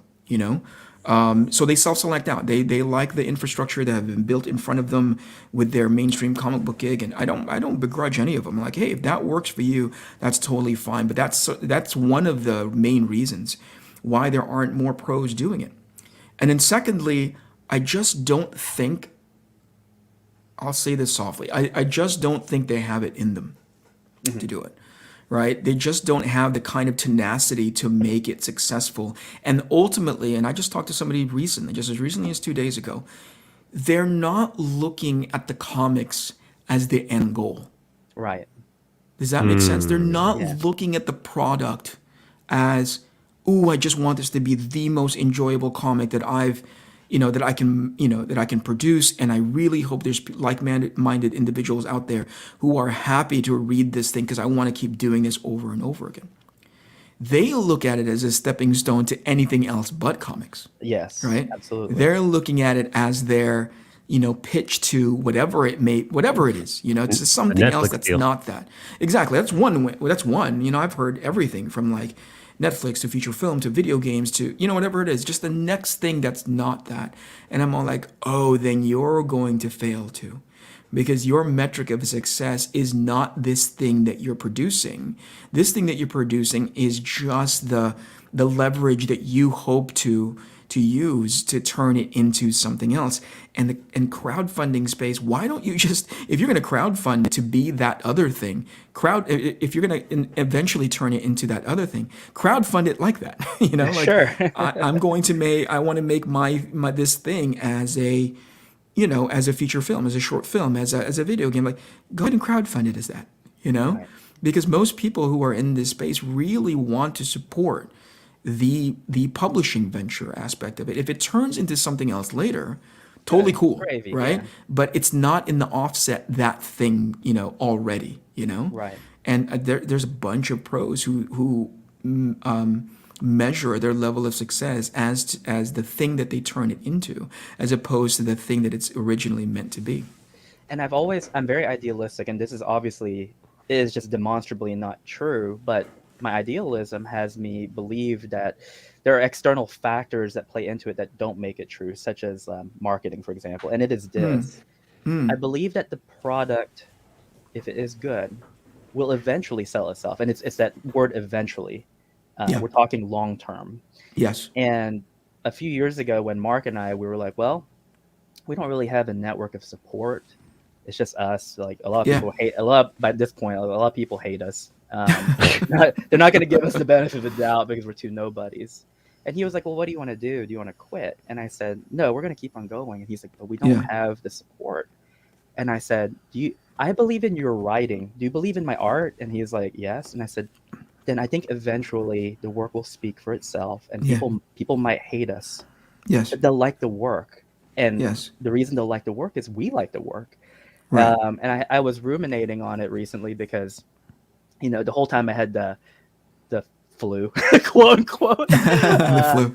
You think about your mortality because, rest in peace. You and I knew the guy who worked at API, and we've done work for him for 2 years, and God bless his soul, but he left us very prematurely.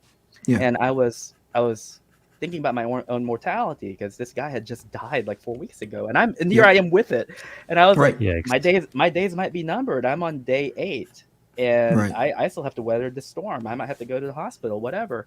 And I Right. was looking through the books that we had done. I started with Soul Finder with Doug Ernst and working through Common America, and I was like, I'm gonna die happy. The work is good. Like the work is loved by people. Right. And I think that's the most humbling thing coming from any person. If you make the book, and I know that you're like this, Eric, because you're passionate about ARC Athena. Yeah. You just know that you've left something behind that is truly good. And you know that even though it might not be appreciated now or in a space of life that you have on this earth, you feel firmly enough that you're like, I hope and I pray that people will appreciate it later. Not, oh my gosh, this got me a deal. Oh my gosh, I made so much money off of it. No, Right. it has nothing to do with it. I mean, like, I look at my body of work for the small time I've been doing it. I've talked to my wife about it, and she's like, if something happened to you, you should always be proud that you created this stuff and people like it. Yeah. And I firmly believe that sells itself. Now, again, the reason I have that as a caveat is because there are a lot of creators I know who have great work and they can't get noticed. Like they can't. Yes. They just want to pay the bills and they just want to make something off of it and they can't do it. And my heart goes out to them. So I think that there are definitely exceptions to that. But I think by and large, over time, it's this trickle effect where people are like, man, this book is good. And they share it with their friends and then their friends share it.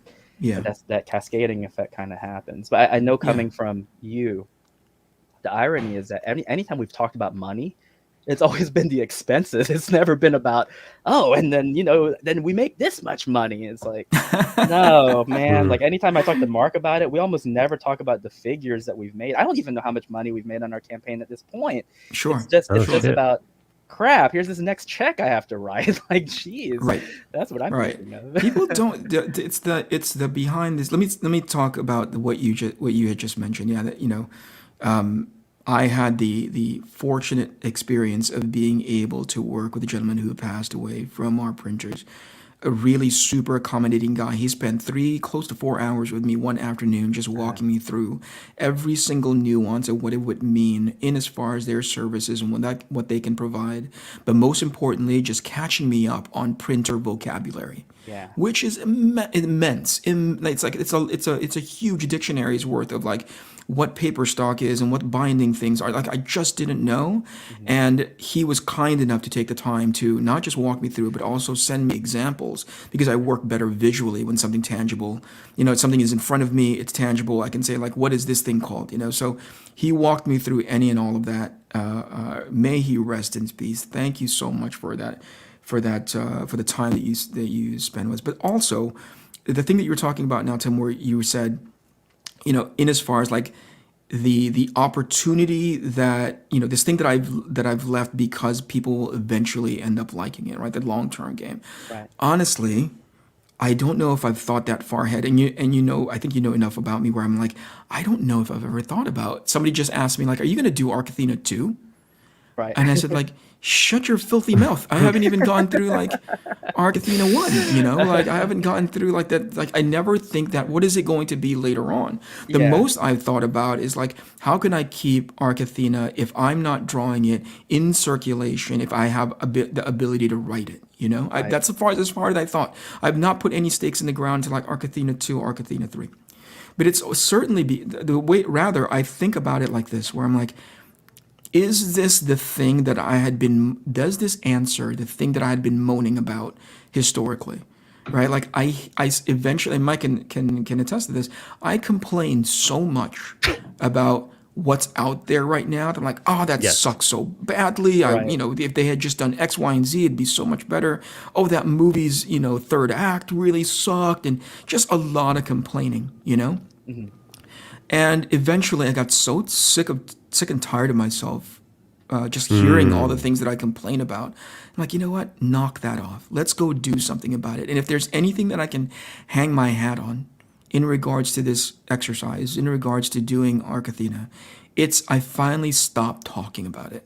Right? If it ends up being successful, it ends up becoming beloved, that's great. I obviously would be very, very appreciative of that.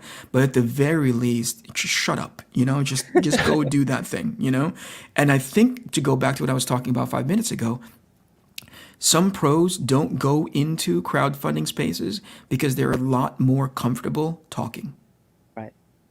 right? They are not in the mental psychological space of not going beyond just talking, because that's the comfort level that that's as much discomfort as they're willing to go through, which is to say it's comfortable. Yeah. And that's why some people have asked, they're like, well, it used to be a lot more outspoken. How come you don't do that anymore? And I'm like, well, because now we have the creation. The action speaks louder than anything I Yep. could say. What Yep. opinion could I possibly have that's not echoed already by a lot of YouTube critics who are much better Yep. at commentary than I am? Yeah, So for sure. the only way we get the commentary out there is like, well, it's like what you were saying. What's the thing that we've been kind of railing against? We've been railing against like obvious mistakes that are Right. being made in craft and storytelling. Right. Can we do it better? It's like, That's well, it. we'll try. Yeah, That's let's it. do it. Yep. Yep. And there's too many people who are doing the talking as opposed to the doing of the doing. Right. And so now I finally, I take comfort in the idea that if nothing else, I managed to shut myself up about like talking all sorts of garbage. You also said something pretty interesting to me, which is I don't know what the outside perception is in regards to success because these figures are so publicly available. Yeah. They look at that number and go like, oh my gosh, and to each individual they contextualize that number to their own sort of like, their life's metric. They go like, oh my gosh, that's my rent for whatever it is. Like that's a bad example. Oh my gosh, that's a ton of money. But Yeah. you and I both know, right? When the printer sends you the bill, I'm like, oh my gosh. It is a just to let people know because it's the sticker shock. And again, what the two of us negotiated individually for our printer is obviously relatively private.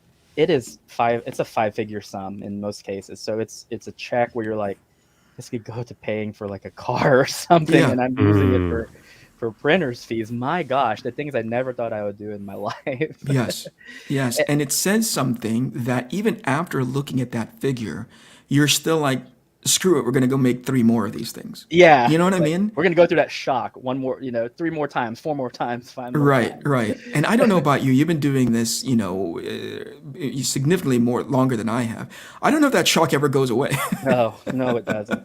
And Like, I asked the people at Iconic because they own several businesses, and I came to their house one day, and it was right after I wrote that check, and yeah, she was like, "You look kind of pale," and I was like, and I told her this story. I said, just to keep it short, I just wrote the biggest check of my life, and she's like, "Oh, yeah, 5 figures, right?" And I was like, "Yeah." right, She's like, "Yeah, we've been writing those checks for years yeah. because we have Holy to." cow, And I'm like, man. "How do you do it?" Like every time, like a part of me dies inside because it's so shocking. She's like, "It'll go away eventually," but yeah, it's always it's never not painful to write. It's always painful to do that.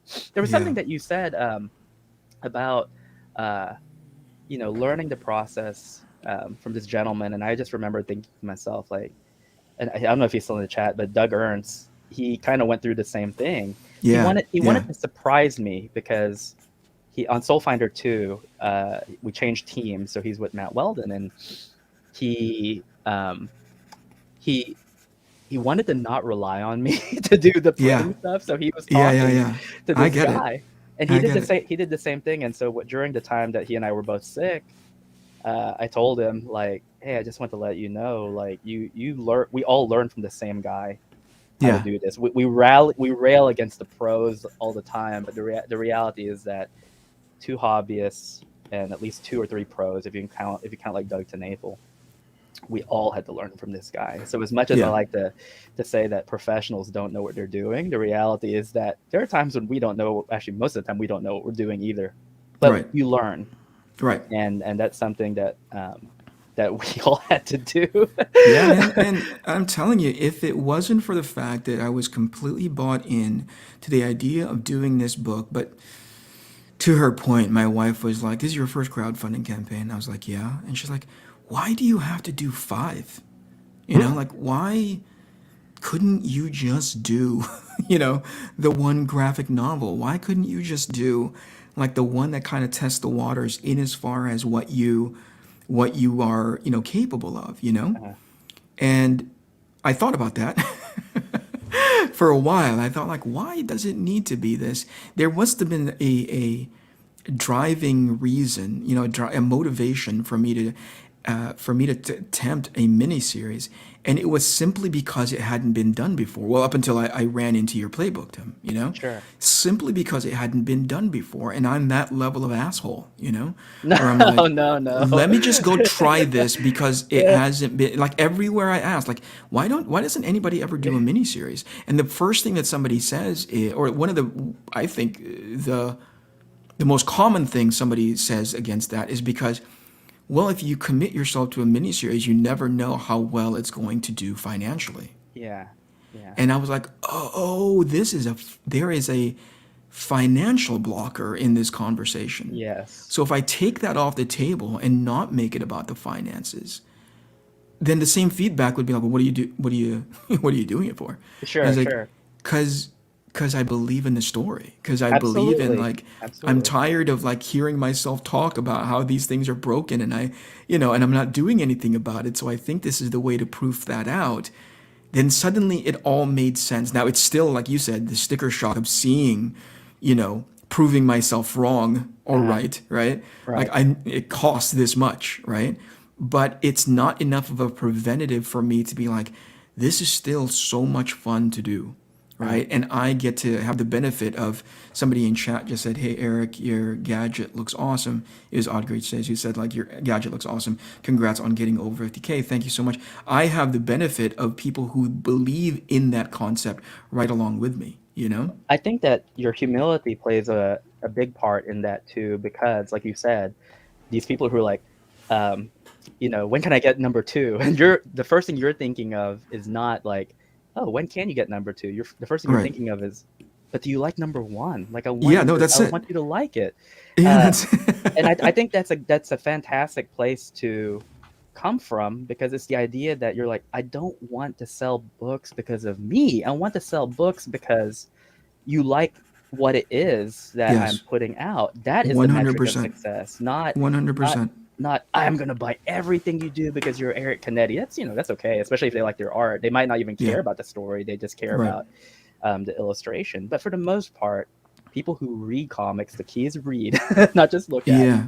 Yeah. They Yeah. like Yeah. it. They want to commit to it because they enjoy the story, and so that means that you have to commit to the story and make it the best it can be, because that's Yeah.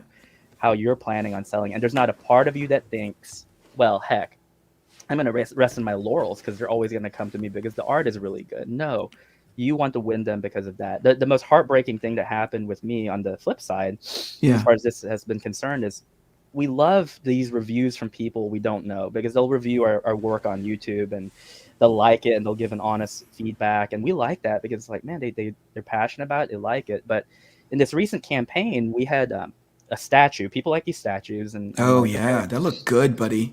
Yeah, so we made we made 8 of them, and I told people, I was like, hey, just let you know, they're only available for, it's just 8 of them, so it's first come first serve. And Yeah. we had a couple of people, they were going nuts in our comments because they couldn't get it, and they were like, don't you dare launch one of these without having like 50 of them first. Like, that's stupid. That's a stupid business model. Like, I'm mad because it was in my cart and it went away. And it wasn't just like the ribbing of like, oh shucks, I'm just gonna get it the next time. No, they were mad to the They were point where they were mad. like, they were DMing me, and Oh shit. I told Mark, I said, I feel bad because what part of our model made it to where we turned it into the one thing we don't want people to have, which is a consumer, like the whole collector's mentality. Now, don't get me wrong. If you're a collector, Yeah. that's fine. That's good as a Yeah. hobby. Yeah.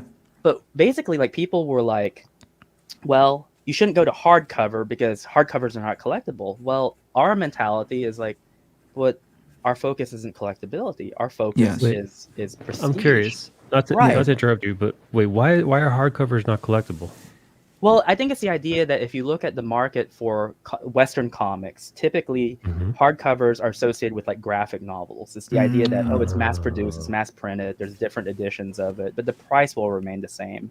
Whereas for floppies tend to be like, oh, well, that's the limited stuff. That's the stuff where if they reprint it, they'll slap on a different cover. And it's the idea that in the collector's mentality, it's like, here's my long box of collectible comics versus, well, Gotcha. I can't put this in a long box because it's a different format. This is like shelf stuff, and so our mentality has never been to create anything solely to create a collector's market. Our mentality has always been, but did you like the book? Yes. And I don't know. That's something that we still haven't figured out, because we just had this handful of people, and they were mad because they're like, we collect your stuff, like we want it to be available. And Yeah. I said, but do you like the work? Yeah. Because That's a good problem to have, though. You know what I mean? Like, you have that level of fan base where they obviously want to support and consume everything that you guys produce. Yeah. And it's at a fervor now where they're like, everything that you do is a nuanced collectible to them, and they want to go support it. That's pretty dang cool to me. it is, but There's it's a a new problem. yes. We did not have that even up until like early this year. It was not something that we had. I mean, like we Yeah, had, yeah. for example, we sold like Black Ops plushies, and we Yeah. printed 500 of them when we sold completely out. And we don't have people who are so rabid about it that they're like, what do you mean you sold out? Go print some more. Like, it's not like that. But now we're, the fear that we have is like, well, we're the products of the monsters that we create, and we Yeah. don't want to create this perception of, well, they're just creating it because they're limiting it so it'll be big on the collector's market. It's like, no, it's because A, we don't know any figure manufacturers. Two, this poor lady can only make as much as she can in 4 months, which is That's in it. this case like 8. That's Right. the only thing holding us back. We would, if we have the means to create 500 of these things and sell them to you for $20 each, we would, because then everyone's happy, because everyone who wants one can get one. But in this case, we're limited, and that explanation did not cut it. It was like, well, then you shouldn't launch it at all. And I'm like, Oh my god. man, then you make the 8 guys who bought it mad because Right. they Well, were there and they people got it. have a tendency to build their world around the 4 walls around them. So Right. they couldn't get it, so they were upset, and they couldn't care less about the other 8 guys that managed to get their hands on it. You know Yeah. what I mean? Now, That's pretty I'm damn curious. Is the statue sexy? Is it a sexy statue? I guess it is. It's her sitting on a pillow. Do you think there Tim will knows his be audience. any shenanigans done to or with those statues from those? Don't 8 guys? answer that, Tim. Tim, I'm going to save you from that Yes. ludicrous question from Mike. No, it's a great question. Because it definitely is going to happen, or It's- because it. It's a yes. It's a funny thing because I can add a funny anecdote to it. So Please. again, that would make me feel very upset because. All right, you guys talk. I gotta go to the restroom. I'll be All right right, back. all right. Keep going. So when we launched Common America 1, kind of the Yeah. funny thing about it was that we had a really sexy cover, but the book is wholesome. Like everything in the book is wholesome. It's like a PG book. There's no I foul did not know language. There's no swearing. There's no Wow. alcohol use. There's nothing. And so the number one question we would get was, can you do a lewd variant? Like, can you do a variant where she's nude or doing something explicit? And I was like, no, it's not that type of thing. Yeah. Ever since then, we never got the question again. And the reason why is because people read the book and they're like, I like this character. I don't want her to do any of that stuff because she's wholesome. Like that just wouldn't make any sense. And that's why we can kind of tell who reads our books and who doesn't, because we've seen a couple of lewd art online, but you probe into it and these people don't read the book. They're just like, oh, either I was commissioned or I want to see if they'll like it because maybe I can get a job. And it's like, no, you just obviously haven't read the work. So Right. it's hard to answer that question because it's like, well, now it makes me feel worse because if it's like, no, I want it because it's like somewhat sexy and I want to have it on my mantle at night. And I'm like, then I failed you. Like, then we failed you because that's not the point. And that's not like who we want the character to be portrayed as. Keep in mind, you gave him a more comprehensive answer than Mike deserved, because Mike's just asking because he's an instigator. He's a provocateur. Oh, he wanted us to go into sophomoric humor. Yeah, that's definitely it. That's definitely it, man. I would have appreciated a ridiculous lewd answer, but I prefer your answer because you taught me something. Full disclosure, I've not read your work. I mean, I'm very familiar with your longevity and your capabilities as a crowdfunder and as an artist. But having not read the book, I had assumed it was ass and tits. You garbage human being, Michael. How dare you assume what everyone else who has not read the book assume as well. Wait, before I lose the opportunity, I just saw that Giuliano is in chat. So I have considering that the overall theme of this stream is thank you for not just the importance of everybody extending us the courtesy of funding our projects, but certainly I want to thank the team who are behind making it look as pretty as it did, and Giuliano is a critical, integral part of that team. I'll tell you a little story that how I found this kid. And by the way, everybody's a kid because I am like 65 years old. Or at least I feel like I'm 65 years old. Anyway, so there was Eric Weathers and I are hanging out in the same, Eric Weathers is the amazing letterer for the series. I hope he sticks around if I don't pull the shenanigans that I pulled in issue 1 with him while waiting until the last second for edits. But anyway, Eric showed me a piece of art from a creator-owned book called Sovereign Wolf. And I was looking for a colorist at the time, and at one point actually I was reaching out to my colorist for Chrononauts 2, a young lady by the name of Giovanna Nero who did a phenomenal job coloring me on that book. I have had historically poor luck and even worse relationships with my colors because I'm so overly critical. Either I've softened or Giovanna is double the genius that I've claimed her to be, because the stuff that she had turned in for that book was, I thought, pitch perfect for that series. So again, in going into looking for a colorist for ARC Athena, I thought, you know what? I had such a great time working with her. Let me reach out to her again and see if she would be available. She was. She did a couple of samples just so we could get aligned on where she would take the series. Now, this is directionless from me because she is of that level of mind reader that only needs minor adjusting to like a tiny bit of a slider left to right for her to be dead center when it comes to tone and tenor by way of a color palette. That I figured it would be the same exact thing. She was close, and I thought, great. This is a conversation away from her being absolutely spot on, until I saw this image, this pinup for Sovereign Wolf. And I asked Weathers, Eric, who is that? You know? And he's like, I'm not familiar with the artist. I know of the project. And I said, no, not the artist, which was good, but the colorist. And he didn't know either. So I did a little bit of digging, and I ran into Giuliano's social media account, specifically Instagram. And behind the scenes, I reached out to him and I said, hey, man, I'm doing this book. Are you interested in coming to work with me? He was enthusiastic, thankfully, knew of my work. I'm very grateful and humbled. And he said, yeah, I'd be happy to take it on. And he said, how many pages? That's the funny part.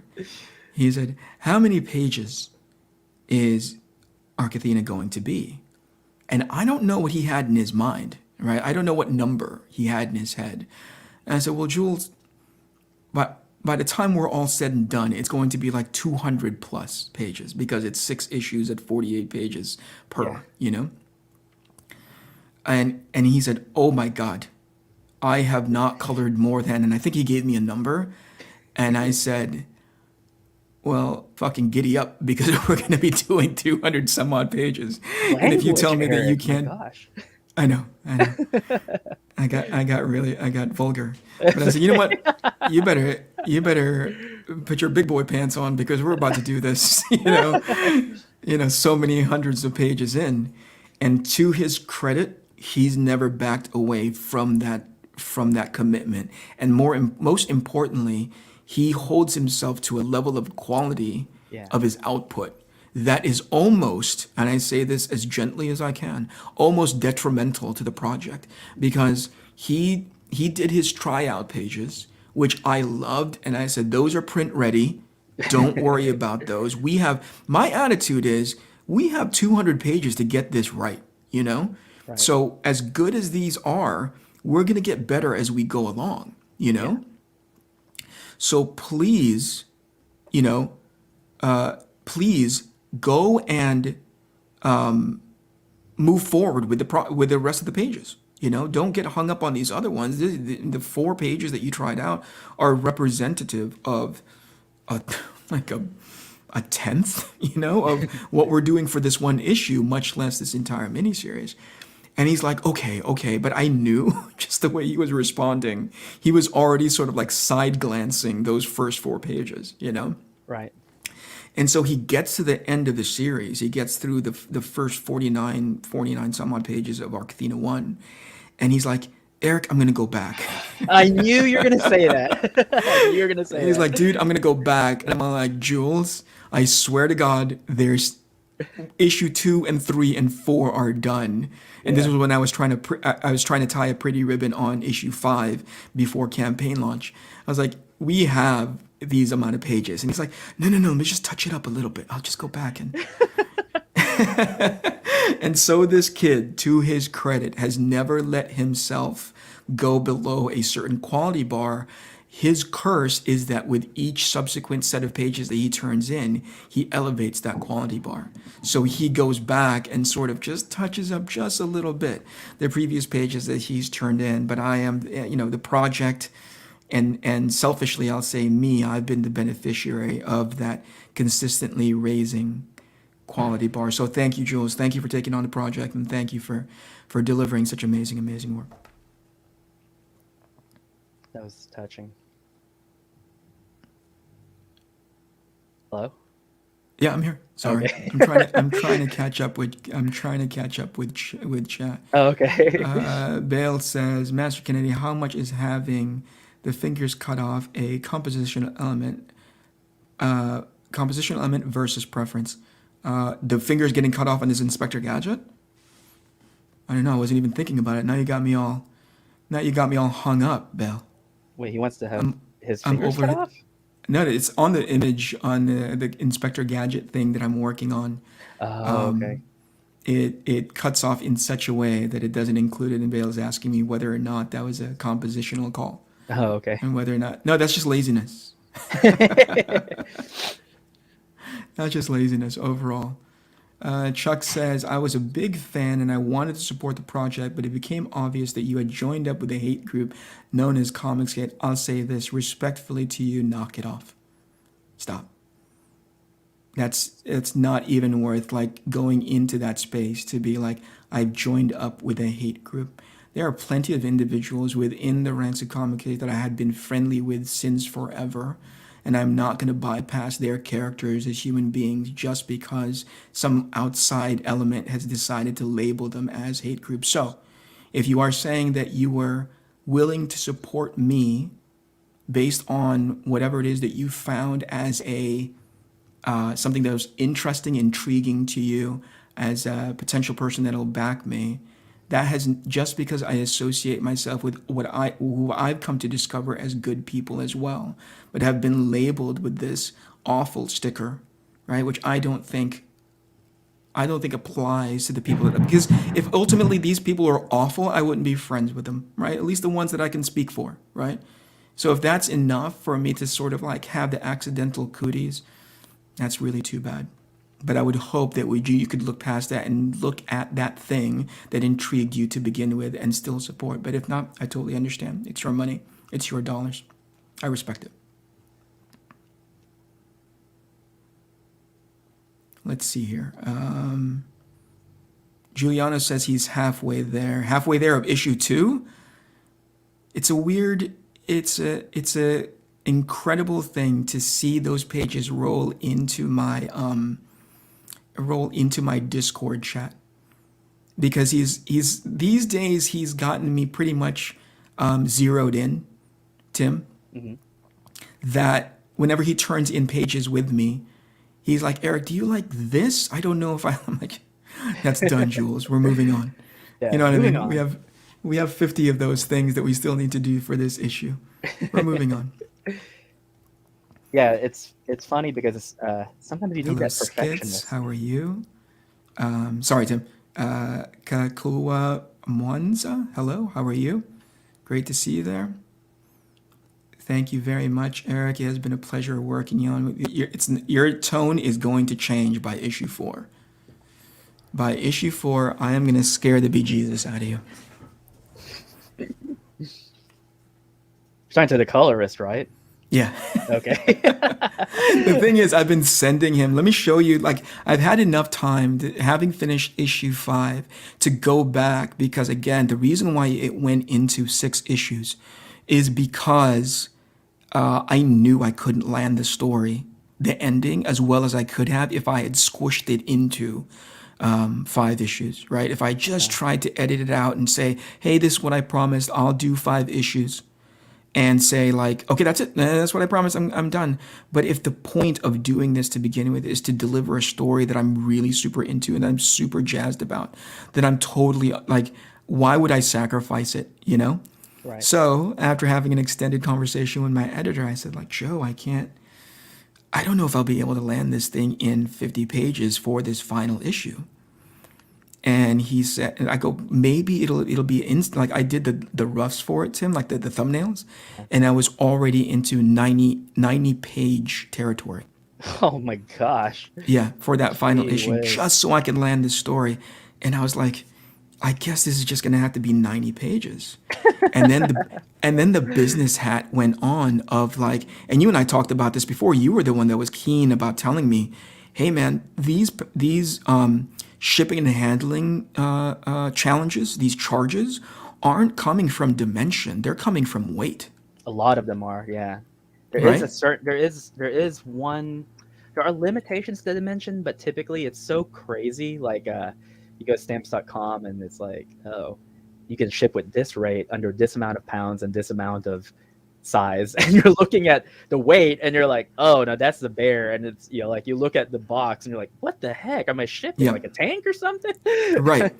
Right, but then, it becomes. I mean, my takeaway was this becomes about the weight, not necessarily, not automatically dimension. You start Right, thinking about something like 11 by 17, but if it weighs like 2 pounds, then it doesn't really ultimately matter. You know what I mean? Like right, it scales out from there. yeah, And so thinking about doing a 90-page book in hardcover was yeah. like, that's bonkers weight wise, and nobody would be able to afford this book to be sent out to them, right? So the Yeah, business decision was made to split it into two books, right? So as I was like doing the polish on I was starting I was beginning the process of issue 6. I was kind of side eyeing issue 5, uh, you know, because I was trying to find a nice break in that original 90-page layout that would accommodate about 48 pages per, right, and because I'd never laid it out that way, there was that annoying, where do I break this issue, right? And so as I'd finished issue 5 and moving on into issue 6, I understood that that break wasn't as elegant as it could be. Does that yeah, make sense? yeah, absolutely. So I was already like looking over there going like, I could probably draw that a little better. At least you're And I, cognizant of it. It reminds me of when Mark was working as a writer and editor for another professional. He had turned in this solid script, and the yeah, guy was like, "Hey, I need you to insert a page." And Mark was like, "You've worked for like a decade. Don't you know you don't just insert a page?" And he's like, "Why not? Like, just put it right here." And he's like, "No, think about all the page turn surprises that I have in there." And the guy yeah, was yeah, like, yeah. "Page turn surprises?" And at that point, Mark, I think he was about to just leave because he's like, "Hey, like, it's the art of comics. You always leave your surprises for the page turn." And he's like, Dude, "Oh, really?" And it's like, "Yes. So if you want me to put in a page, I have to put in 2, because otherwise you're gonna ruin the page turn surprise." So you at guys are least you're freaking aware of nuts. it, you No, know. no, no. You guys are freaking nuts because I never think of the page turn. Oh my gosh, Eric, you just I admitted that on I know air. it. I know, dude. I know. I know. You can roast me over coals for it, but I Excoriate you. never ever ever think of the page turn because, and my editor called me out on it, right? Okay, Like okay. So it's not he just was us. saying, okay, this what do you call it? This section here, we can probably amend it by adding X, Y, and Z, but unfortunately that ruins this reveal, right? Yeah, yeah. And I was like, what are you talking about? Oh my gosh. Because it had naturally just fallen into that space Yeah, of like, oh yeah, that turned out to be the reveal, but it was never, for me anyway, it was never planned out that way. It just been like, oh, it just organically fell in there, and then now that we're adding more pages, like, oh, this kind of ruins that thing. And I was like, uh-huh. eh, Well, let me tell you something. Your editor is good. That is a good editor. So yeah. regardless of what your intent was, the fact that he mentioned that, that's great. Yes. That's He's really, and really he good. and Joe is the kind of guy that is as far as our working relationship is concerned, he's never destructive in a way of like, hey, change this because it makes most sense. He's more like Right. he introduces the idea. I'm like, here's how we can tighten up the story. Here's how we can tighten up like the narrative and ultimately the intent of these sets of shots or the scene. But Eric, that's a suggestion to you. Right. And when we first started talking, again, the theme being a thank you very much stream, is, Joe was clear about, hey man, I'm never going to have you draw new pages. You Mhm. know, I'm never going to have you draw something. We can save these pages if we just kind of shift dialogue along. His intent is never to have put more work on my plate. And I was like, well, that's kind of dumb, Joe, because if it's good, like if it's if it's the thing that it needs, I don't mind drawing it, right? Yeah. If it's what the story needs, I don't mind. Yeah, it'll slow me down just a tiny bit, but ultimately it should pay off in dividends, by way of appreciation as people are reading the story. So that kind of commitment, or I can commit to something like that. Uh-huh. But it is to Love say, that. he thinks on that level where he's like, yeah, if you turn, then it'll kind of mess this story beat up, and it'll mess up the story beat. And I was like,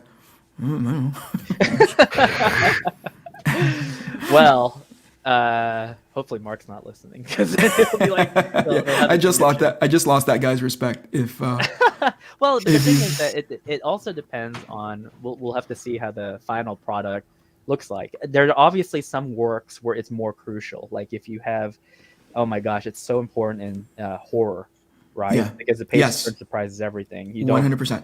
Yeah. He and I were laughing about like scary stories to tell in the dark, which we used to read as kids. And Yeah, there were certain love that. illustrations where I was scared to turn the page because I was like, I Dude. know when I turn the page, that big horrific monster is going to Those be on the fucking page. turn. faces. Dude, what was it about that guy's art that made it so jarring to even look at as a child? I think it was so surreal to the point where he would break the laws of biology and physics where it was disconcerting. I remember like one of the scariest illustrations was called Oh Susanna. And the story of Oh Susanna is the urban legend of the college student, the roommates, and it's like the co-eds, and the lady's like, oh, don't turn, just whatever you do, don't turn on the light. You know which one I'm talking about, where she says, don't turn on the light.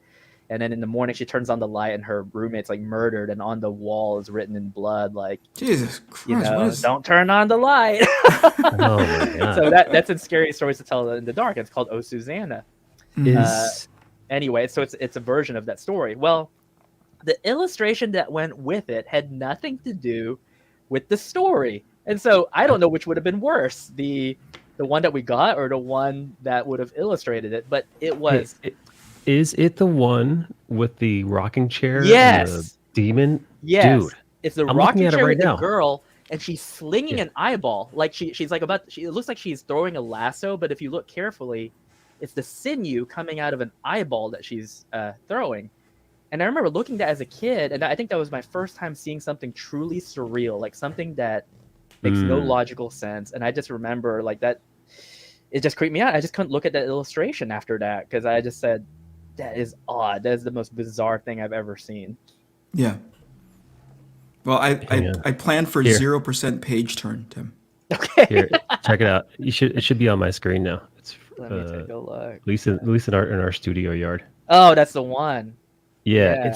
it's as an adult, it's unsettling. And then you see It's like the still- planets in the background. Like there's like Yeah, a planet with the moon. God, and she Oh, looks like man. she's pained too. Yeah. It's freaky, man. And I wish don't I know what knew this monster I wish is. I knew StreamYard, in which I could feature whatever it is that's on screen for you right now, Michael. But unfortunately, Hey, listen. Hey, what are you we're gonna just do? gonna It's feature just- we're just gonna feature me, buddy. hey. Yeah, Eric, is there a chance of ARC Athena ever shipping to France at some point in the future? Love your work. Thank you so much for that. This is great that Tim's in chat because this is actually a conversation. Thanks for This sending me the hard questions.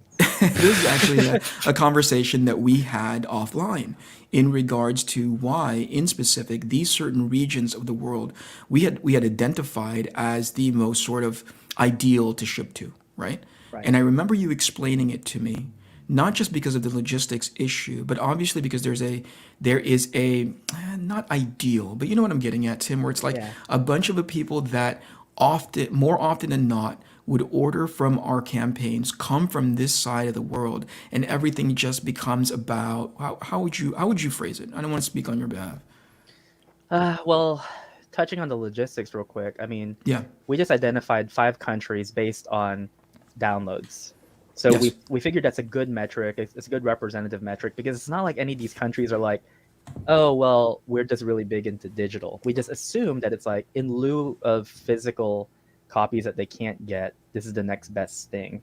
Right. Now, I think he'll be happy to know France is actually in the top 10. That's for sure.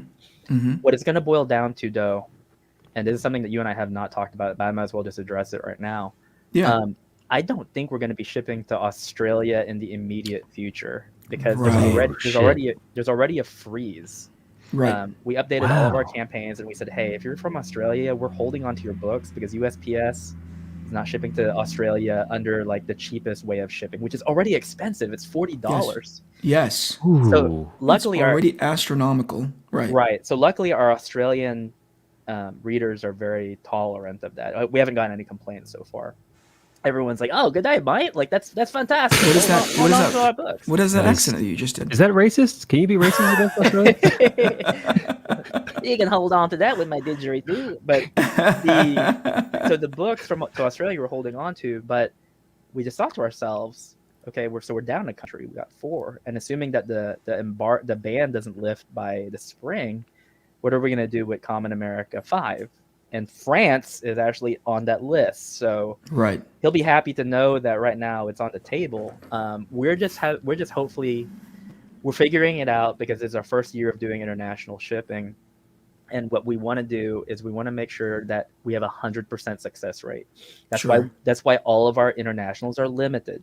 There's only 100 of them, and we're doing that because as far as on my side, I don't remember how yours is set up, Eric, but we keep it at 100 as a means of a preventative measure, so that if out of 100 we have 5 returns, I'm like, they literally just cost us $280 like in shipping if something goes wrong.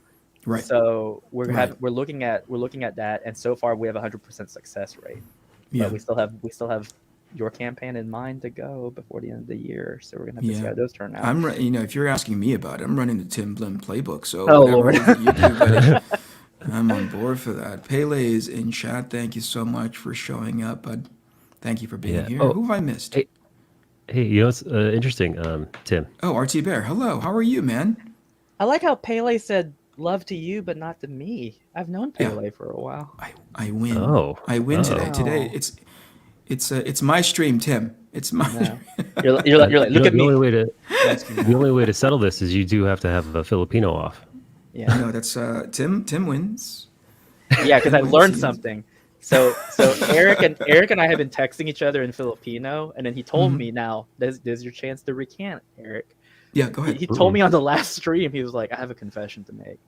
I use Google Translate for most of that stuff. Oh my god.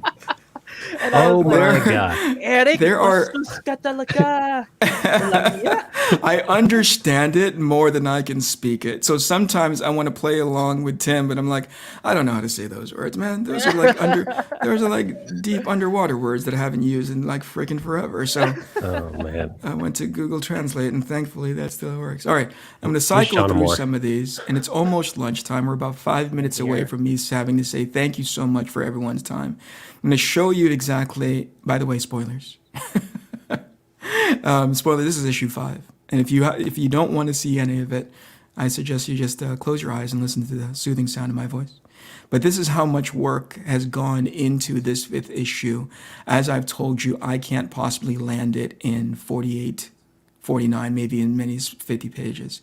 So I'm going to cycle through them really quick. And you can see that the advice that I'd given tongue-in-cheekly is, number 1, don't do an alien invasion for your first miniseries. He's not And kidding. then He told me that number- yesterday.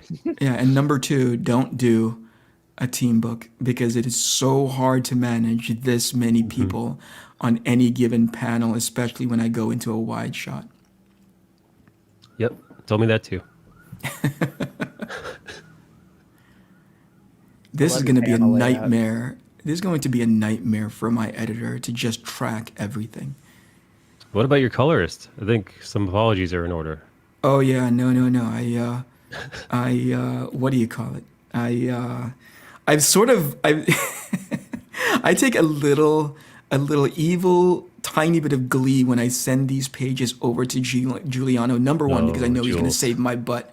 9 times out of 10, he's going to save my butt as far as clarity issues are concerned. You know what I mean? Like, Oh yeah. that guy is just going to make this book look so pretty. He is the one that says, like, hey man, I'm looking forward to it, right? But I feel bad for my flatter. And I was Oh like, my gosh. oh, Wow. right. So you guys are just passing the buck down. We are, yeah. We're kicking this particular tin can down the road so that somebody else can have the responsibility of dealing with my bullshittery, you know. Yeah, But there you go. I always imagine what that's like because so there was one year where I did hire a flatter. She was fantastic, and then I got Procreate, and then I could just do it on my own. But Yeah, the reason I can do it and you can't is not because of skill level. It's I because think that's what you're trying to say, Tim. no, I can read no, between the lines. Jeez, it's the because backhand. I don't have that much rendering, cross hatching, nothing. Everything is like a contained shape where I can just use it Oh, basically you like lucky a you, Ah, you lucky Motherfucker. duck. you. and Yeah, god damn it. I Sorry, always wonder how didn't mean to call flatters you look at MF. this if they have like conniptions when they see your art and they're like, oh my gosh, like what am I gonna Yeah. do? Yeah, it's thankfully Jules has been incredibly patient with me. Sometimes I draw things so inconsistently. The only thing I think I've ever drawn consistently, and I'm going to say out of the 100, let's say if I drew it 100 times, I may have drawn it 98 times correctly, Mhm. right? Is Divana's mole. Outside of that, everything freaking changes, dude. Like everything switches around like you wouldn't believe. I have a But question for your for the way you render. yeah. And there's something I didn't notice until he told me. So Matt Weldon, he's the human printer. Like outside of Kim Jong Ji, he's the only person I know who Oh, I've can. seen it. I've Yeah, seen him draw just sort of like on the fly, on right? the fly. He doesn't need Yeah. Wow. pencils. There are times when he'll use them. For example, so for Doug Ernst's book, he'll send Doug Ernst pencil sketches, and they're done. He does everything traditionally, not digitally. And so I was like, "Hey, Doug, you know those sketches he sends you? He doesn't ink over them. He just gets a blank sheet of paper and just uses it as a reference, and he'll just like start inking." But Oh my god. part of why he can work fast is he also does not use perspective lines.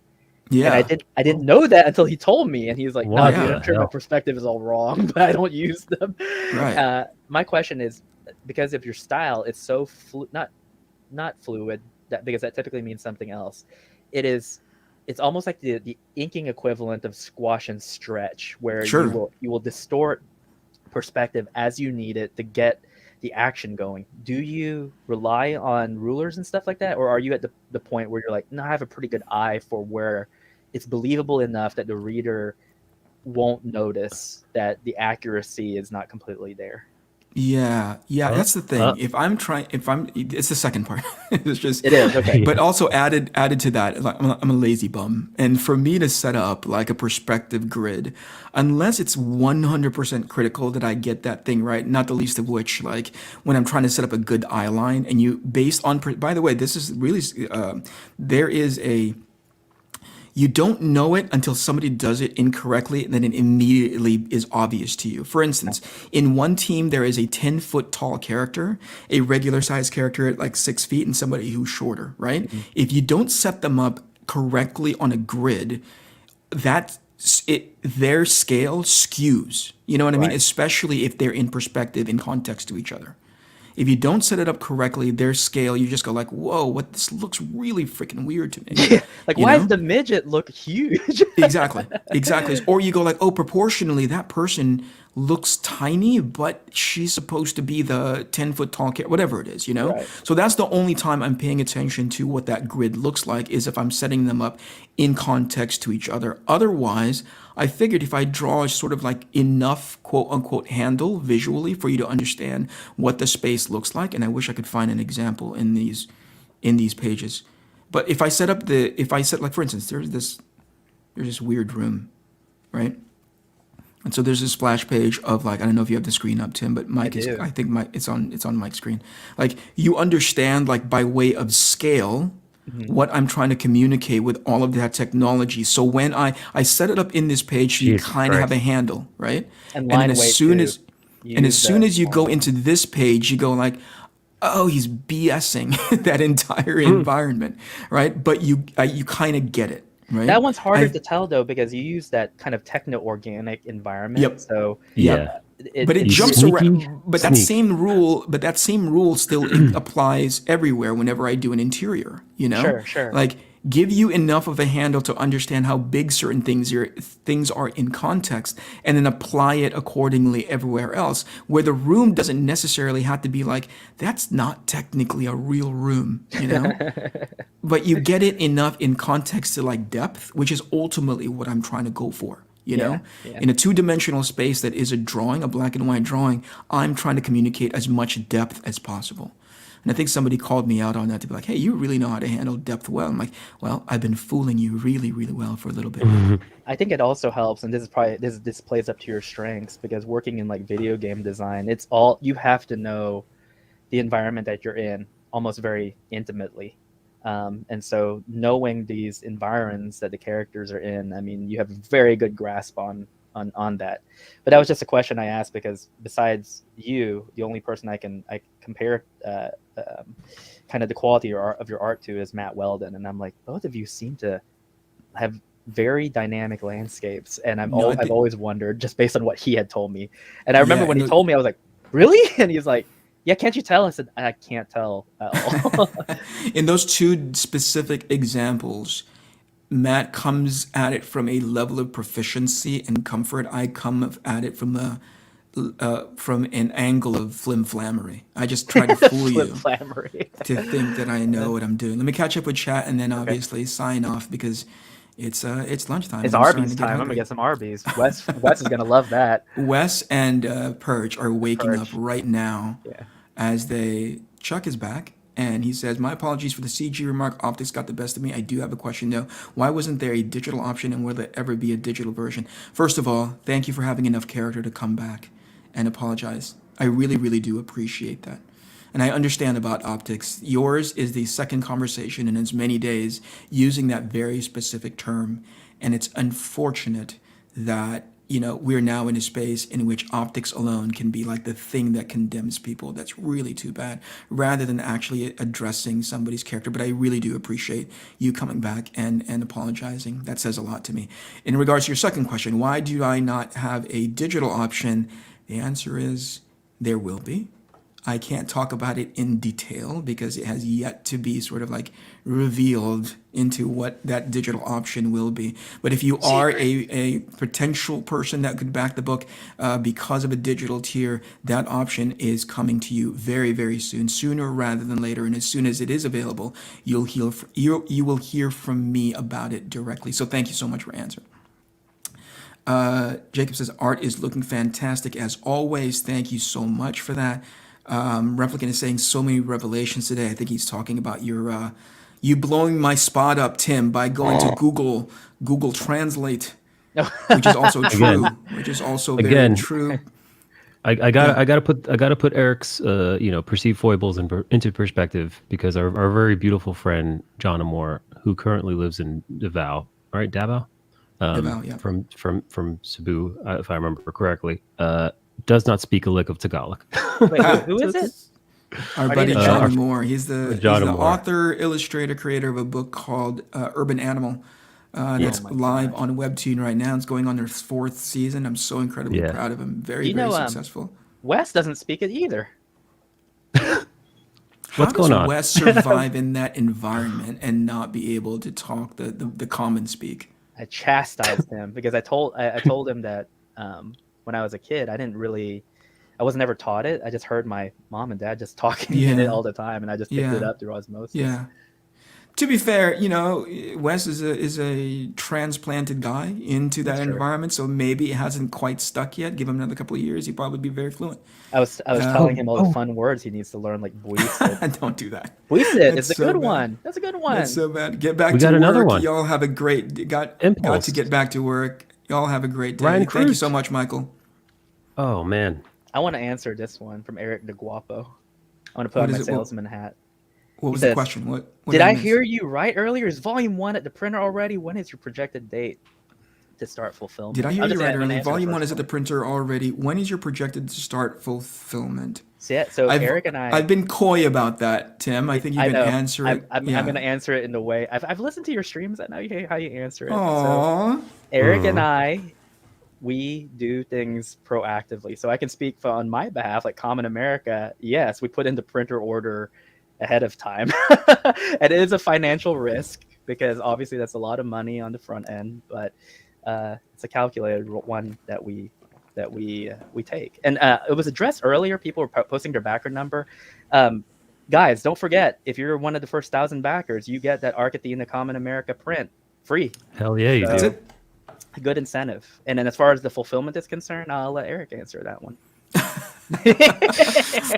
When does fulfillment concern? Let's say this, and I'm trying to be as sort of Coy. as coy about it as but also as honest as I possibly can be. And I think Tim can back me up in this one. We are in the business of sort of like under promising and over delivering, Correct. because we want you to be genuinely surprised as to what the expectations have been set up out there in this crowdfunding environment, right? The expectation that have been set up in front of you versus what Iconic and what we are going to be able to do for you. And Yes. we want that to be exceptional. And I'm going to edify Eric here real quick. So Iconic is dedicated to independent creators, but by that we mean like truly independent of this, in the sense of basically hobbyists. And when Eric entered the sphere, obviously the owner of Iconic liked meeting with him and liked him as a person, but we were talking about it, and he said, Eric is going to add one more thing that I don't think we had thought about, which is it's easy to dismiss guys like me and Mark and Doug, and it happens all the time where people are like, don't pay attention to them, they're just hobbyists, don't ignore what they're doing, no one cares, they're off over there doing their own thing. But when Eric can do it and he's a pro, that changes everything, because the standard is now even for professionals. And so it was felt that would help the Iconic brand, because it's like, well, now there's a new standard, and he's shown that it can be done. So I'm very happy that Eric is committed to that philosophy of over delivering and under promising. Did I say it right, or is it over promising and under? No, you don't want it under. Don't do that other thing. You got it right the first time. All right, you guys. I think that's it. I literally just looked over at my phone. My wife's like, "Did you order lunch?" And I'm like, I guess that's my cue to get that DoorDash going. Thank you, everybody in the chat, for coming to hang out. I really do appreciate it. Most importantly, if you've backed the campaign, thank you. Having it be the first one notched onto my, what is this? The first out of 6 notched onto my belt. I couldn't have asked for more. Thank you so much for all of your support. What do we have? Like a couple more hours left, but you hit 51K and 680 backers. Hey, I got me out of that 666. I got me out of that 666, the devil's number of backers. But thank you so much, everybody. I can't thank you enough. I don't know what to say beyond that without having it be overly flowery. That this has been such a great learning experience for me. And on that note, thank you so much, Tim, for helping to educate me on the behind the scenes stuff, imparting onto me the learnings of your success. Congratulations on Common America reaching 120K plus. I'm sure there's more to come. Congrats on that. This is just the beginning for you, and I'm very humbled and I'm very appreciative of me acting like a jerk when we first met, and sticking to it. But also, I'm very happy that you are setting a bar for yourself and hopefully for other people too. Yeah, man. Thanks, Mike, for hanging out. Thanks for always keeping me company, keeping me honest. Thanks for all the work that you did on the campaign itself. Yeah, of course. Happy to be here. I think that's it, man. That's okay. Lunchtime. Yep. Bye, everybody. Have Bye, a good Jules. afternoon, Bye. morning, wherever you are in the world. Thank you so much, you guys. Thanks for spending time with me, and I'll talk to you later. Bye. See ya.